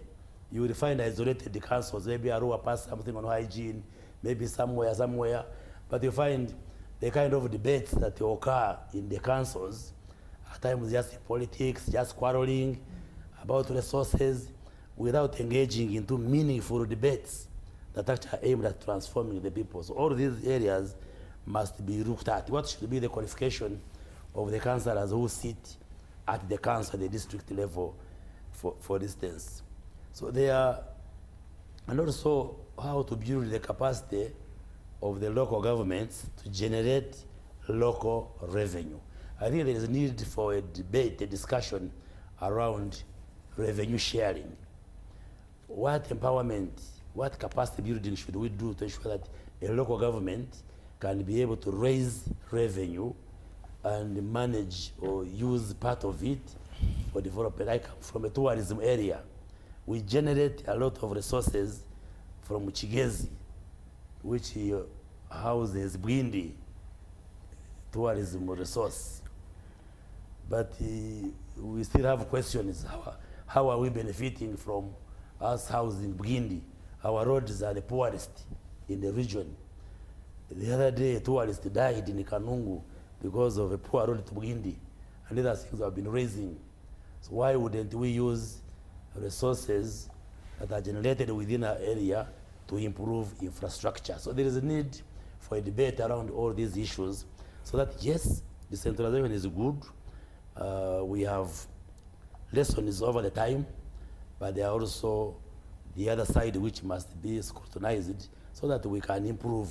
Otherwise, I wouldn't dismiss decentralization. It is working, and true, many countries all over the world have come to study from the experiences of Uganda, but we can still improve and move forward. And I hope some of us have come back to it is also good to go and study from something that has failed. No, who has it has failed? Because then you will not I fail. have not said it has failed, it has worked, but it may have so people don't come to challenges here and there. You see, you succeeded. can score 80%, you pass, but it means you have failed the 20%. If I want, so if I want to know why decentralization has failed, I need to go to where it has failed. No. Yes. Let me come to. You're just stubborn. Let me come to Honorable Agnes. Even failure can be studied. Yes. There's no problem with that one. But what I'm saying, if I was to mark in Uganda, I would give it 70–80%. Then we must work on the 20–30% and see how to perfect whatever has not gone well, and we move along with it. I wouldn't urge you that we reverse that position and go back to centralization, because like Honorable Semuju is arguing as if for us we want to federal. We should close shop and lift everything back to the center. We want federal, we don't want districts. Honorable Agnes, let me come to you. You are still stuck with federal. Yes. And federal is part of the decentralization. The Honorable Minister has mentioned him constructing more roads than a district. He has also mentioned a young man asking him for 10 million for a job within the district. And I'll speak. To give it to him for the report. He said, I cannot provide a bribe for you to get a job. You go and sit interviews, get on merit. If they don't give you, then you will try another chance. And with the population of young people, as many as they are, things like education, health, infrastructure that he's talking about, to be able to access markets there. But I also speak about Honorable Mpenduzi's district. I visited a school. 200 children were showing up in primary school. In secondary school, there were 80. And that is just O-level. By the time they went to high school, there were only 12. And these are just girls that I'm talking about. Oh yeah, the boys. That's a very good question. But at the university, there were only 2 who had gone through. When you look at such service delivery... Which school is that? I'll tell you about the school. I wouldn't want to announce it on air. Oh, it's an imaginary school. No, it's in Gulu. I have visited the school. In Gulu City? No, Gulu district. Okay. Gulu district. And that was very disturbing, not asking the question, where is the 180 of the children that did go to school and who is following up? What is happening with them? Such services. Recently we saw a nurse pushing a lady who was pregnant in a wheelbarrow to take her to hospital for delivery. When you see such... Again, Guru. No, it's not Guru. Arua. Dr. Chris, when you look at such incidents... No, we have ambulances. Dr. Let me stay with you. I also know a friend who works deep in the southwestern part of Uganda. He drives the ambulance. He's the doctor on call. He's the one doing the surgery. Even without light, he's providing light. All these services that Ugandans expect after giving money, how do we find the disparity and put it to order? I think a service delivery question is a big one, but I've always argued that every country has its challenges on service delivery, that citizens demand services and government is supposed to give that. But we should also not forget that governance is really a shared responsibility. We cannot expect from government what it cannot give. And that takes me back to what is it that as a country or my district, Amolata, needs to be able to efficiently provide the services to its people. And for me, the argument should be that we've been having here, what kind of investment do our local governments need for it to be able to provide the desired services that its people actually requires? And in my opinion is that local government should be we should start looking at local government as the engine of growth. That as we are discussing the national budget in Parliament, we should be able to identify, for example, in Amolatar, what are those key drivers of growth in the district that local government should Amolatar should prioritize to be able to generate enough revenue that can complement the little development money that central government sends. For example, in Amolatar, we have, we are a peninsula covered by 2 lakes, but there is not a single investment in that lake that could generate the revenue that the district requires. So as a district, what is our priority? We should start thinking or putting in our plans of our district that in Amolatar, we would request government to come and empower our farmers, for example, to do fish farming, to do caging, to start seeing how to produce crops that can feed the fish, or look at the fish value chain, so that as a district, we start generating our own revenue. We have land, for example, that this local government have land. Can we start empowering Amolatar district to attract investors that can come and invest in the district to generate more jobs, so that we avoid the idea that somebody is coming to the minister to give money to pay, and that happens across the country. The youth are looking for civil service job, which the president always says that there are no jobs there. The jobs are in, for example, the fish value chain. The jobs are in producing the soybeans, the maize, to feed the fish, to run the factory, and all that kind of stuff. So for me, if a Amolatar district government can invest in revenue generating activities of the district, the issue of service delivery should be answered, because the district would be able to put on table that this is the revenue we've generated and this is what we plan to do. So the issues of the number of children in schools, the healthcare services, the access to water, the poor road network would only be addressed if we are generating our own revenue and sending it to the consolidated fund. What we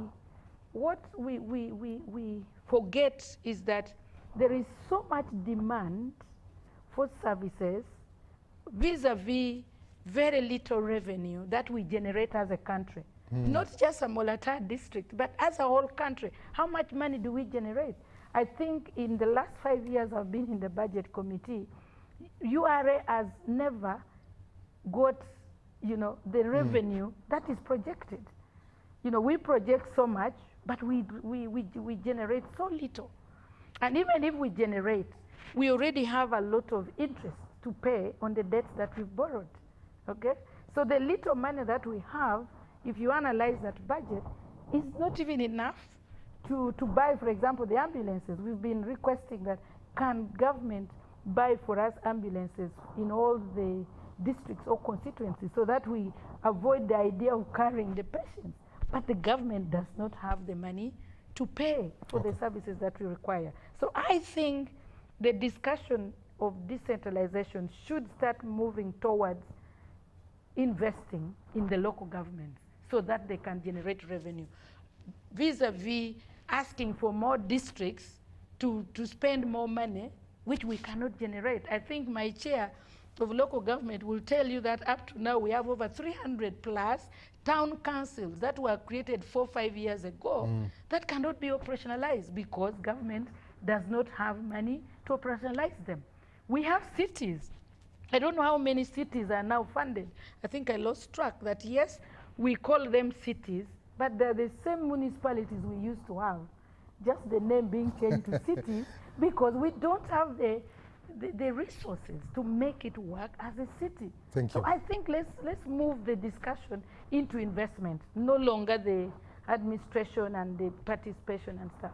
Thank you. Those are all critical, comment but we need the money to facilitate them. Yeah, I wanted to, before I lose that, there are 2 areas I wanted to touch on. One is from what she has just stated.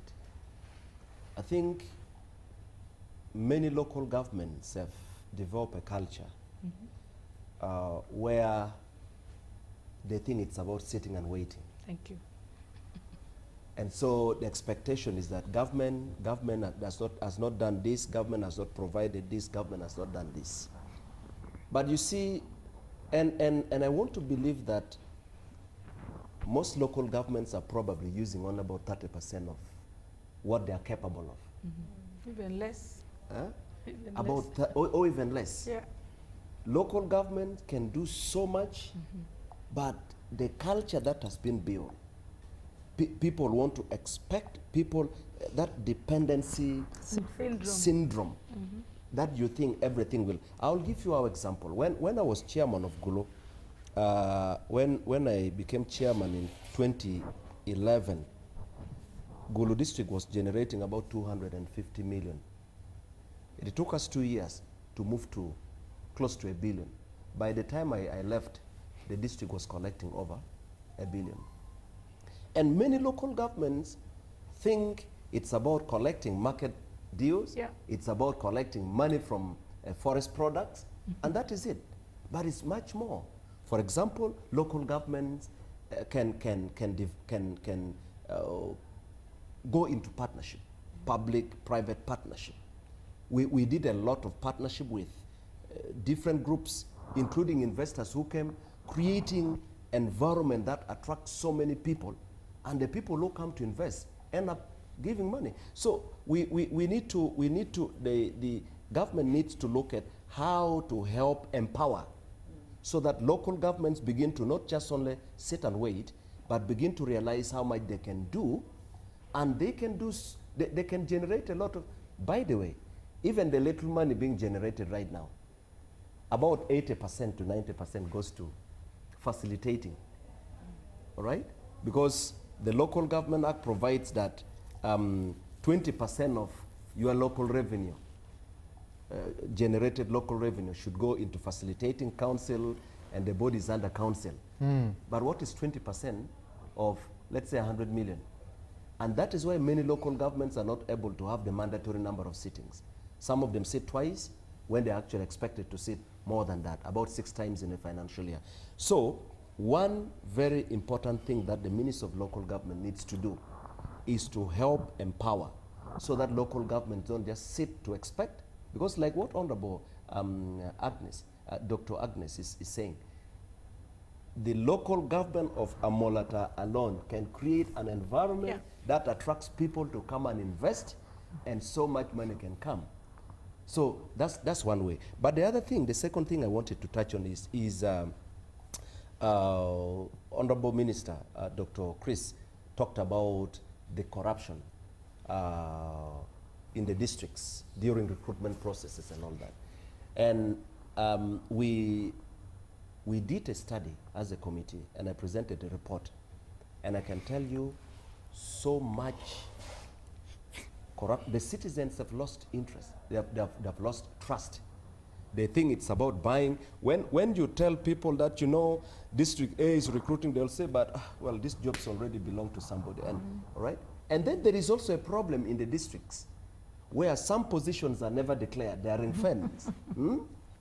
You find nobody has been recruited to fill that. There are people acting for so many years just because some people think they are smart enough to ring-fence certain position until when their preferred candidate qualifies. But there is good news. A lot of improvement is being done. For example, I will tell you, part of the report I presented today indicated very clearly how much the Public Service Commission has done in rolling out the e-recruitment. And the e-recruitment is beginning to address some of this, because you don't have the opportunity to even get in touch with somebody who is going to ask you to pay money. Because you are going to apply online, you are shortlisted online, you do aptitude online, and a lot of that is, yes, there are still some gaps, but there is a lot of improvement. And we have recommended that this needs to be rolled out to the entire country. But the other thing that because when there is a problem, you should also look deeper. Something that we have discovered. Now, the Local Government Act requires that members of the Service Commission are facilitated their facilitation has to come from locally generated revenue. Now, I'll give you the example of a district like Kabong or Nabilatu or some districts in Karamoja. Because a district is not able to generate local revenue, their members of the Service Commission are paid 30,000 shilling per sitting, while in another district they are paid $1 million and so on.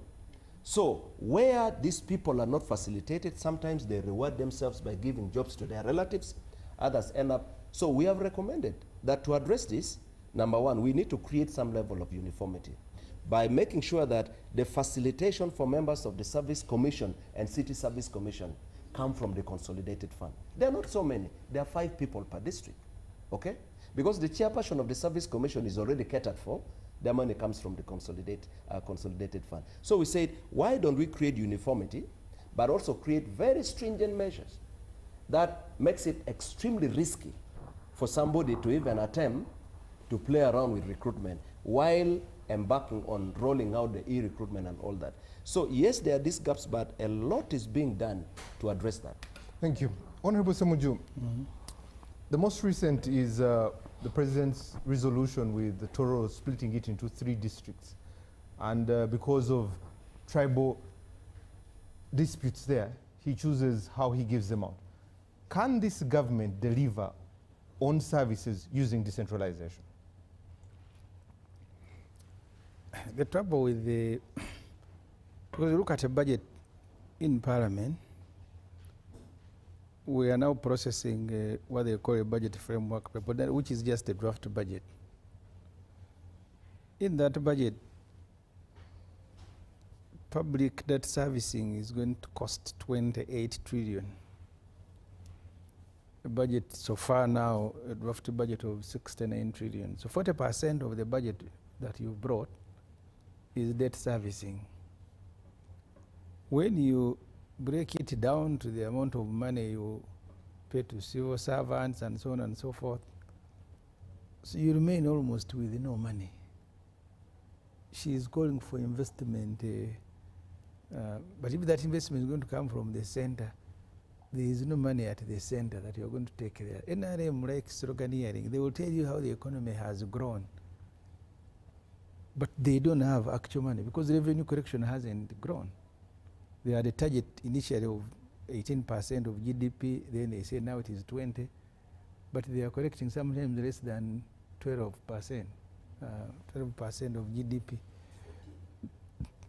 14 is usually the forecast. You never correct the money. If you read finance report, Ministry of Finance, they said the last 5 financial years, we are unable to correct the money projected. And they keep raising the figure. Now they said we will correct 20. When they said we are going to correct 30, they corrected 26. Instead of saying we correct 26, now 40. Because that creates an impression that the economy is doing very well.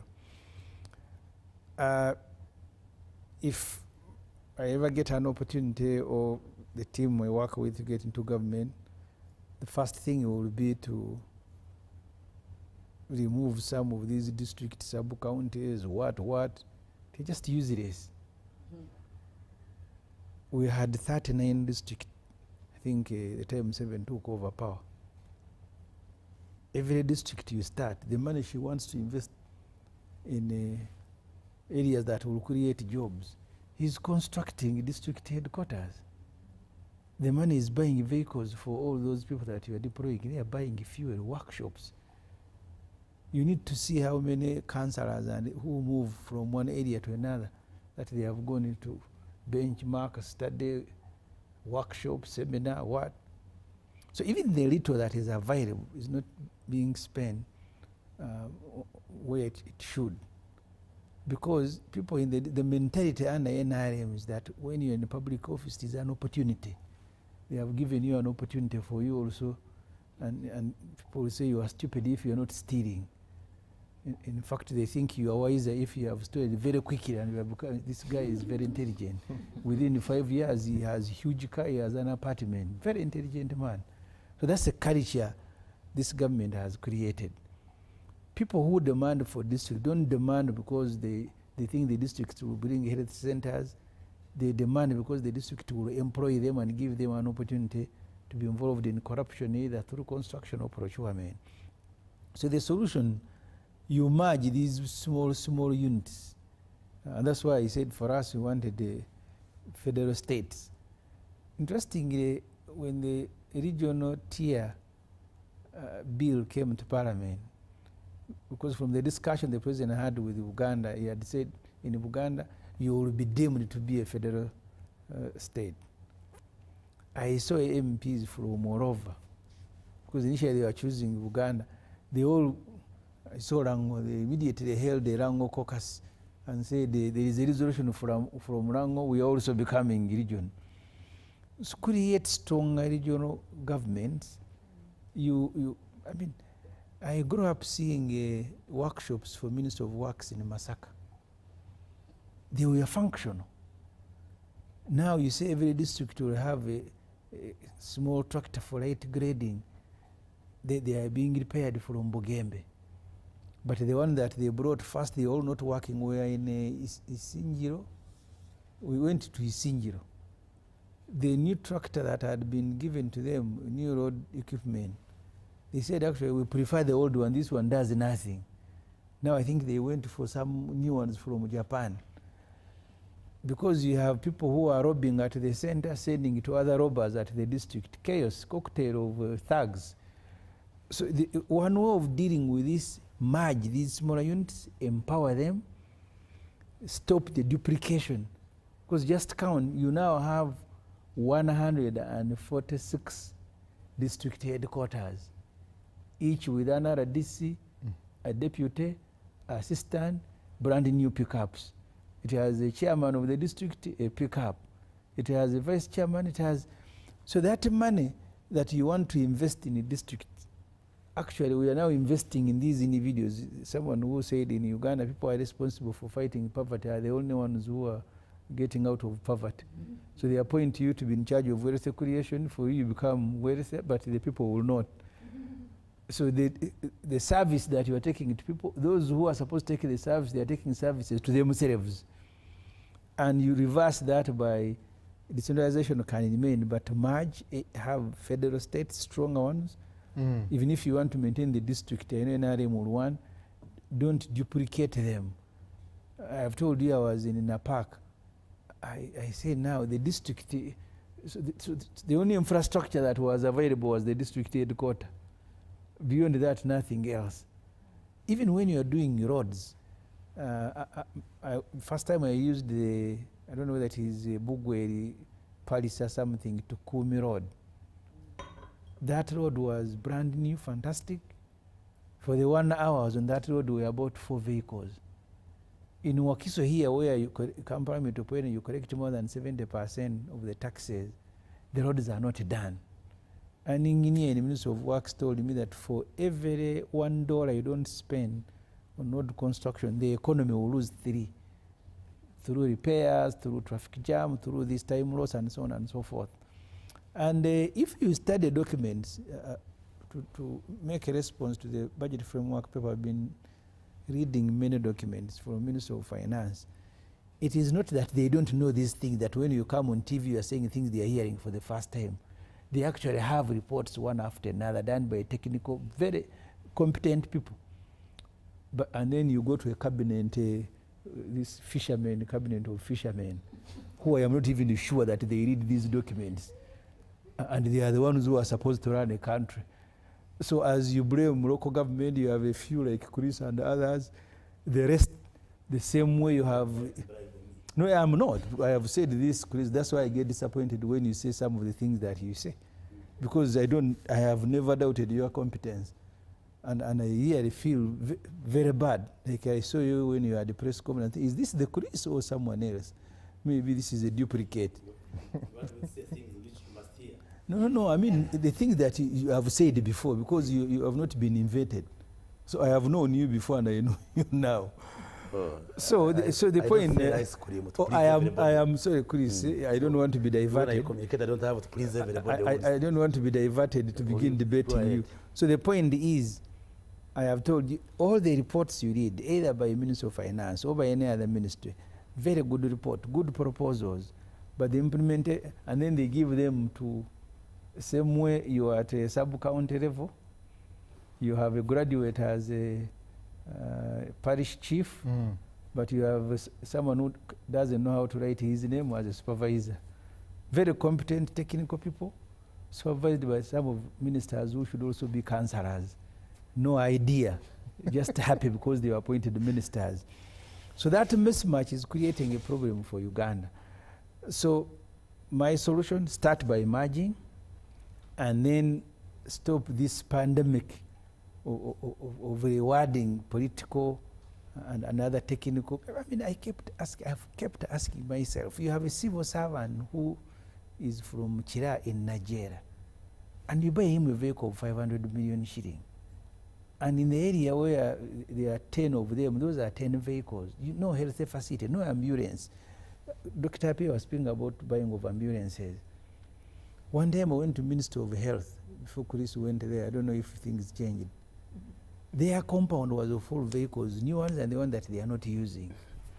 And you go to every ministry, they had a policy that for you to have a car, you must be at a level of a director, and I think that's it. But now, so they buy a brand new vehicle for the director, he passes on the old one to assistant director. Then this one also passes his to a commissioner. A government minister that's supposed to have 10 vehicles, they have 50. That's why now you look at the budget, you have 900 billion fuel, 900 billion fuel for people who are driving. So the little money that we have, we spend it wisely. Stop the duplication, stop the wastage. It is, and merge these smaller units. It is possible for them to deliver services, especially if the culture changes, not the NRM culture. When you get appointed, you think they have given you access now, you should steal like others are doing. Thank you, Honorable Semuju. Lastly, but Professor districts which are led by opposition do not necessarily perform better. Because we live under the same culture. Professor, how do we rethink this decentralization process, especially to attain service delivery to the last mile? Yeah, thank you very much, Timothy. One, like we have said, most of the funding comes from the center. So the services they will receive services to the extent that they have been given those services. Yeah, for the reasons I think Honorable Mapenduzi said earlier, you know, when decentralization was initially introduced, it was free reign. But then there started being observations of jobs being kept for people who are still in school. And especially when that touched the health sector, when it touched, I think, security in terms of police, and touched education, it had to be rethought. That's why the HR function comes back to the center. But the ability to critique, to supervise, to monitor remains. So how do we ensure services get there? We must have the financing to deliver those services. Like, let's say if at national level we have said that we need to reduce the distance to the health facility, is it up to 5 kilometers now or 10 kilometers or 2 kilometers? Yeah, they reduced. That means we are going to construct a health center per parish or per sub-county. So it's not just to say the people at the district have failed. If that year the parliament has prioritized that we are going to construct hospitals in these districts, or we are going to construct health centers in those districts, those people in that area will be able to supervise because they have been empowered to supervise, they have been empowered to ask questions, they are very politically alert, they know the money is coming from the center. But they will not be able to wish this when it was not part of that. And the districts which are not prioritized for that phase will have to wait. So it is not true to say that, you see, decentralization has failed. It has not failed, but it's being phased according to the resources we have and according to the prioritization. So how do we ensure it does better? One, we have to grow the economy.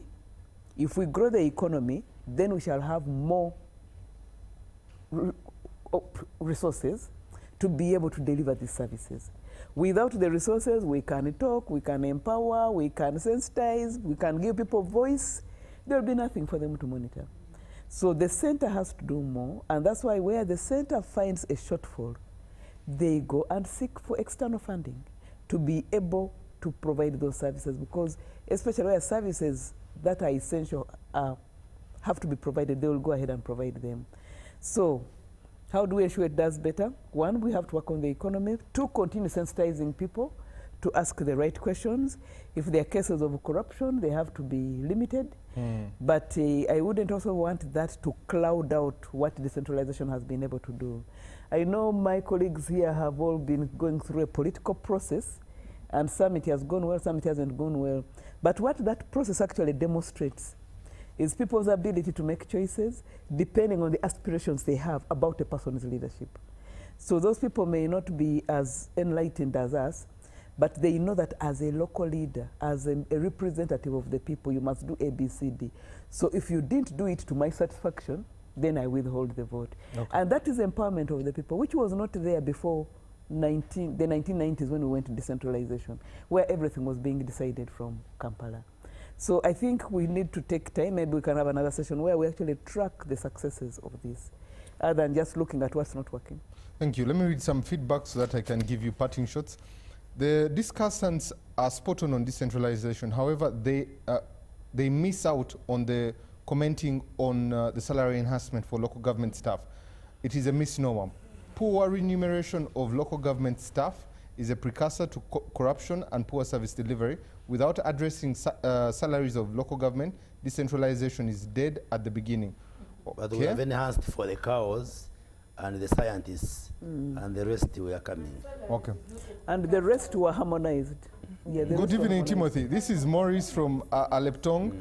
Timothy, we are talking about service delivery. It makes no sense to me when the national budget is baptized as full monetization of Uganda's economy through commercial agriculture, industrialization, expanding, broadening social services, transformation and market access of all these sectors. 15% of this budget, are we really being serious or just playing with someone's chessboard? We feel very sorry for such people like Honorable Semuju that have lost. Okay, thank you. Good evening, Timothy. Thank you for the show. The set topic on the table, I am Cliff, watching from Boyagere. The level of incompetence in the governance is our biggest problem. I may sound disrespectful, but it is the truth. Even the competent ones shy away from the truth to appease the head. For example, okay, let me leave this example. It is an interesting example. Lastly, Timothy, thank you for the show. I am here watching. It's interesting how Honorable Semuju can be able to speak into these matters, and yet there's no notes being taken by government. The last 40 years, democracy, for example, where he participated and lost, we humbly bowed out. I commend him for his humility. Security of this country and peace, it does not mean the absence of poverty or the absence of instability. You are able to go to your business without the fear of interruption, but you're scared of the taxes. Education, okay, a lot is said there. Tell him we take notes digitally, not just using a pen. Okay, I'll start with Professor, Honorable Mapenduzi, Honorable Semuju, Honorable Dr. Ape, and then lastly, the Honorable Minister. Honorable Minister, there is something that I've been asked that you comment about. When I get to you. I'll start with Professor Sarah. Okay. Yes, thank you very much. Indeed, it has been a very topical discussion of how we should govern ourselves. We may call it decentralization, we may call it local governments, you may call, but what really is at the table is how much power do you cede to lower levels vis-a-vis to higher levels? What should be the role of the higher level or the center in supervising lower levels? It is not only happening in Uganda. This has been a key question in the history of humanity, and it has been done differently in different places, but it is a pertinent issue in each and every country. So, of course, it touches on the financing, it touches on how much power needs to be ceded at that level, it touches on decision making, and what I want to say in Uganda, a lot of this has been achieved. What remains is the limited resource envelope, and I think with that we need to expand it. But also what was said earlier is how do we, and I think for me my parting shot is how do we activate these local governments as centers of production so that we see what is the comparative advantage in each district. Some districts are very good at animal husbandry, some districts are very good at fruit production, like Gulu when he was chairman, he even stopped the mango trucks from coming down from the fruit factories. So you have all those areas. Some are very good at, we are going to have oil, there's cement, there's a lot that each district has to offer. But of course, because every district is focusing on jobs, that becomes then a limit of how do we focus on these other revenues that are coming. But this revenue should be tracked. The production lines in each district should be actually tracked, documented, and activated to grow. When we do that, districts will be able to raise more money than just the meager 3%, and they will be able to do that. But also where they have to be supported from the center, it's important that this money is disbursed on time and is utilized on time, and where supplementaries have to be asked for early. This speaks to capacity building of the people to run the budgets, to request to prioritize and harmonize their processes with the center level processes. Thank you. Honorable Mpenuzi, your parting shot. I will start from where she stopped. Capacity building is very key. I know that when the leaders who are finishing their term of office in May this year, those who got elected in 2021, after elections, they were not given induction. Actually, only about 5% of those local governments provided induction to the councillors at district level and sub-county level. And the Ministry of Local Government struggled to get money from finance and failed. I hope this time, after elections, they will be given induction. I have seen Ministry of Local Government asking for about 12.5 billion to carry out induction in the entire country. That has to be provided timely, so that when the leaders start, at least they know where to start from. Okay. Otherwise, that affects service delivery. The other thing, somebody texts you and talked about enhancement of salaries for local government staff. I know that for the accounting officers, the cows, that enhancement was effected. I think the cows now receive about almost close to 12 to 13, about 12 million shilling per month. But you see, the challenge is you have a cow and you have a deputy cow.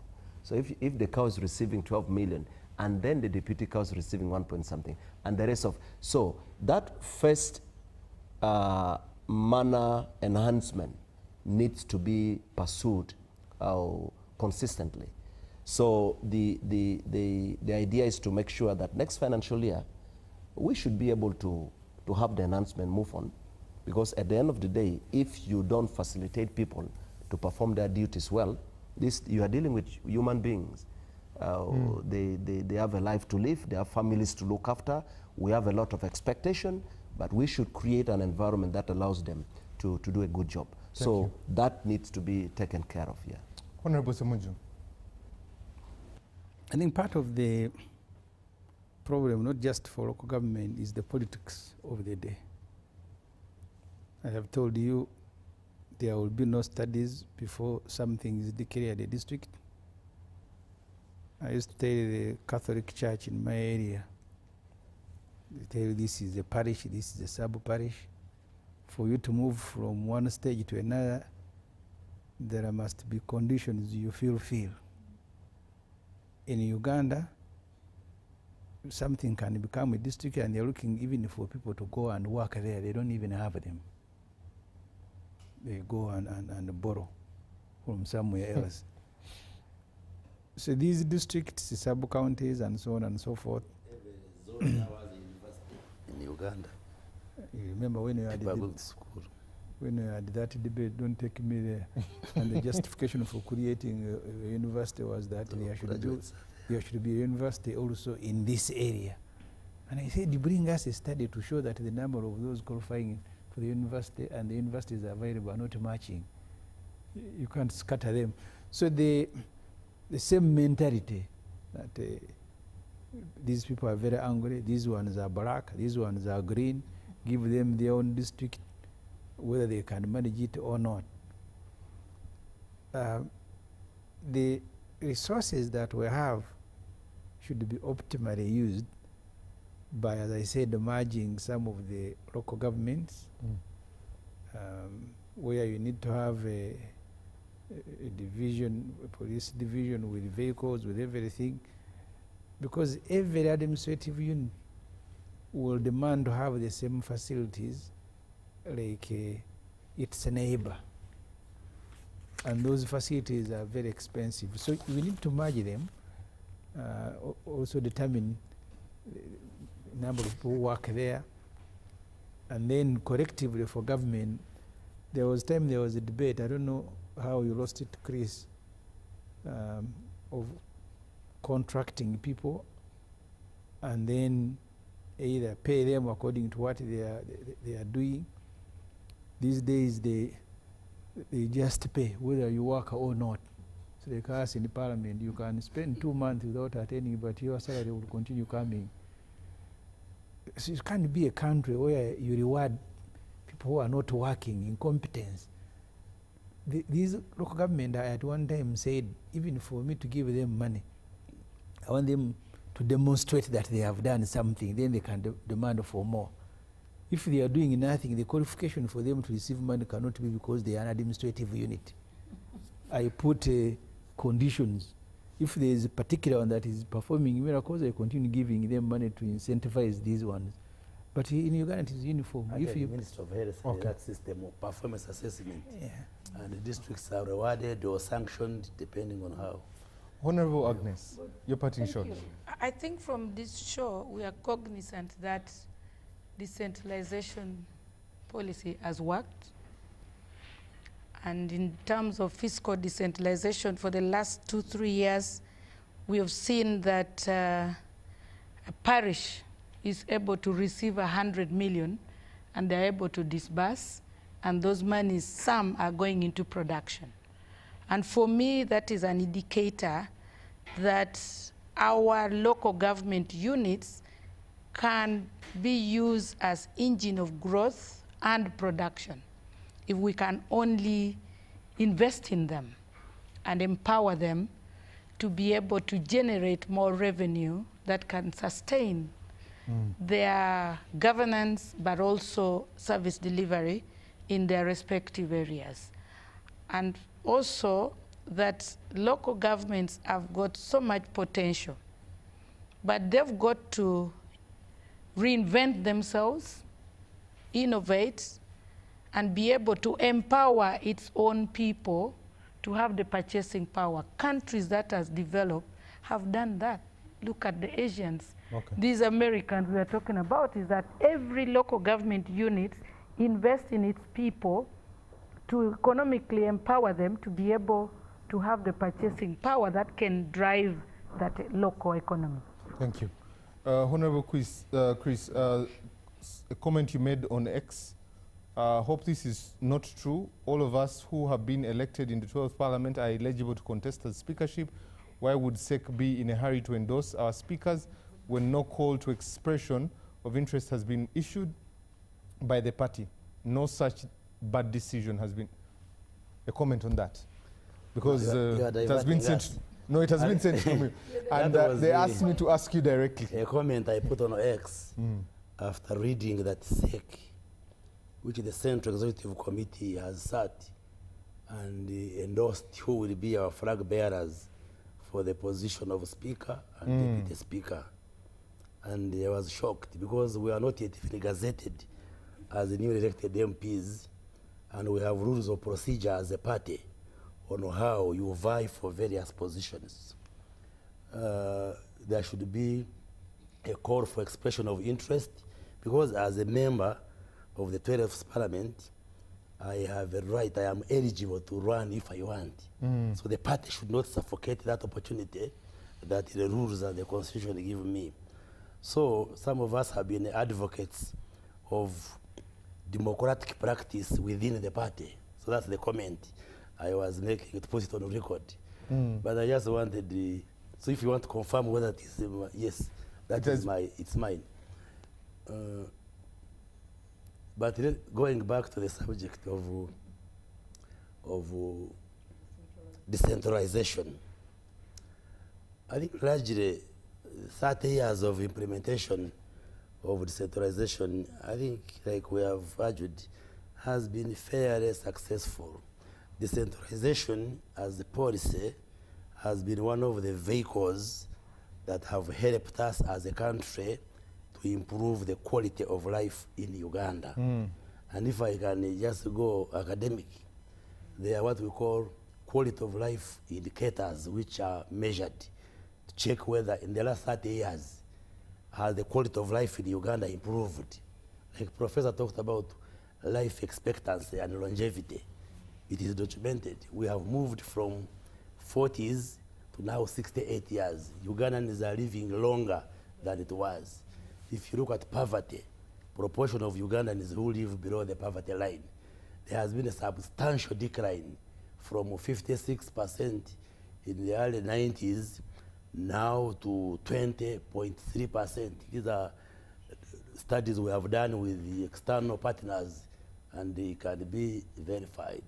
If you look at the mortality trends, whether you look at the child mortality, maternal mortality, and the other forms of mortalities, they have substantially declined from 3-digit figures to 2-digit figures. All these are documented. And decentralization as a policy has contributed towards that. So we cannot say the policy has failed. It has worked to a great extent, but there are shortcomings, like we have highlighted, which need to be reviewed so that we try to perfect the system. And there is a lot of work to do. And I hope for some of us who are lucky, I thank the people of Chinchiz East, having returned with the 12th Parliament. I hope this is one of the areas we can look at together with the government to see what we can improve now. The issues of funding, issues of coordination, harmonizing different local governments, all these issues which my colleagues have raised, I think, and the comments coming from the public, we are taking notes. I think we should now sit down and see how to strengthen this policy of decentralization. It is good, like somebody said, it's not only in Uganda. When we began, actually many other countries started, and we are not necessarily being not the worst. We've done fairly very well. Thank you. The reason why Asia, the tigers moved are known. We don't have time to do it. African countries, through, like Semuju said, we are posting the same indicators like Asian countries at independence in the 60s. But there are reasons which are known and studied why Africa became slower in attaining that transformation, and Asia was able to move faster. Those reasons are known, and we continue to learn from each other so that we can also move very fast. Thank you. Thank you very much, gentlemen and ladies, for coming through. I also want to thank the production team for making today possible, but most especially you who has been watching us up to now. We'll end with this quote: decentralization works best when power, money, and accountability move together. Good morning.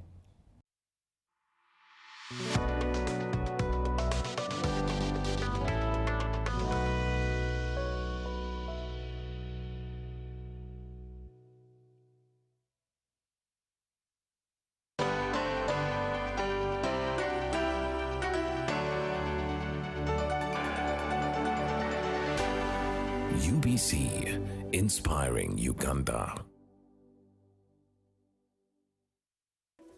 In a nation hungry for truth, a world where every story matters, there exists a beacon of trust and reliability. For decades, they've been our voice and our window to the world, holding the mirror of our history. With 4 TV stations and 11 radio channels spanning 27 languages, they stand as guardians of information, defenders of truth.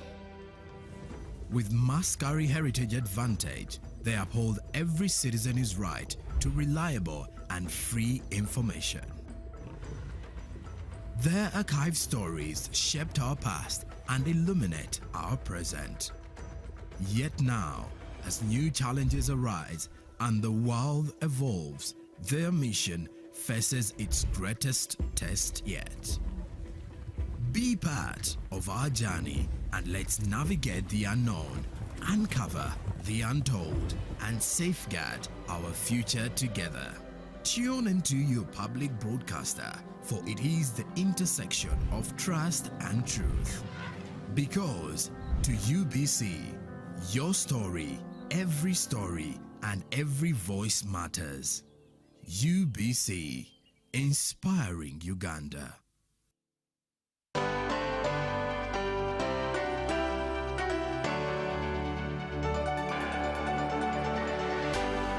UBC, inspiring Uganda.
but we've actually found groups and individuals responsible for funding it because it's not happening organically.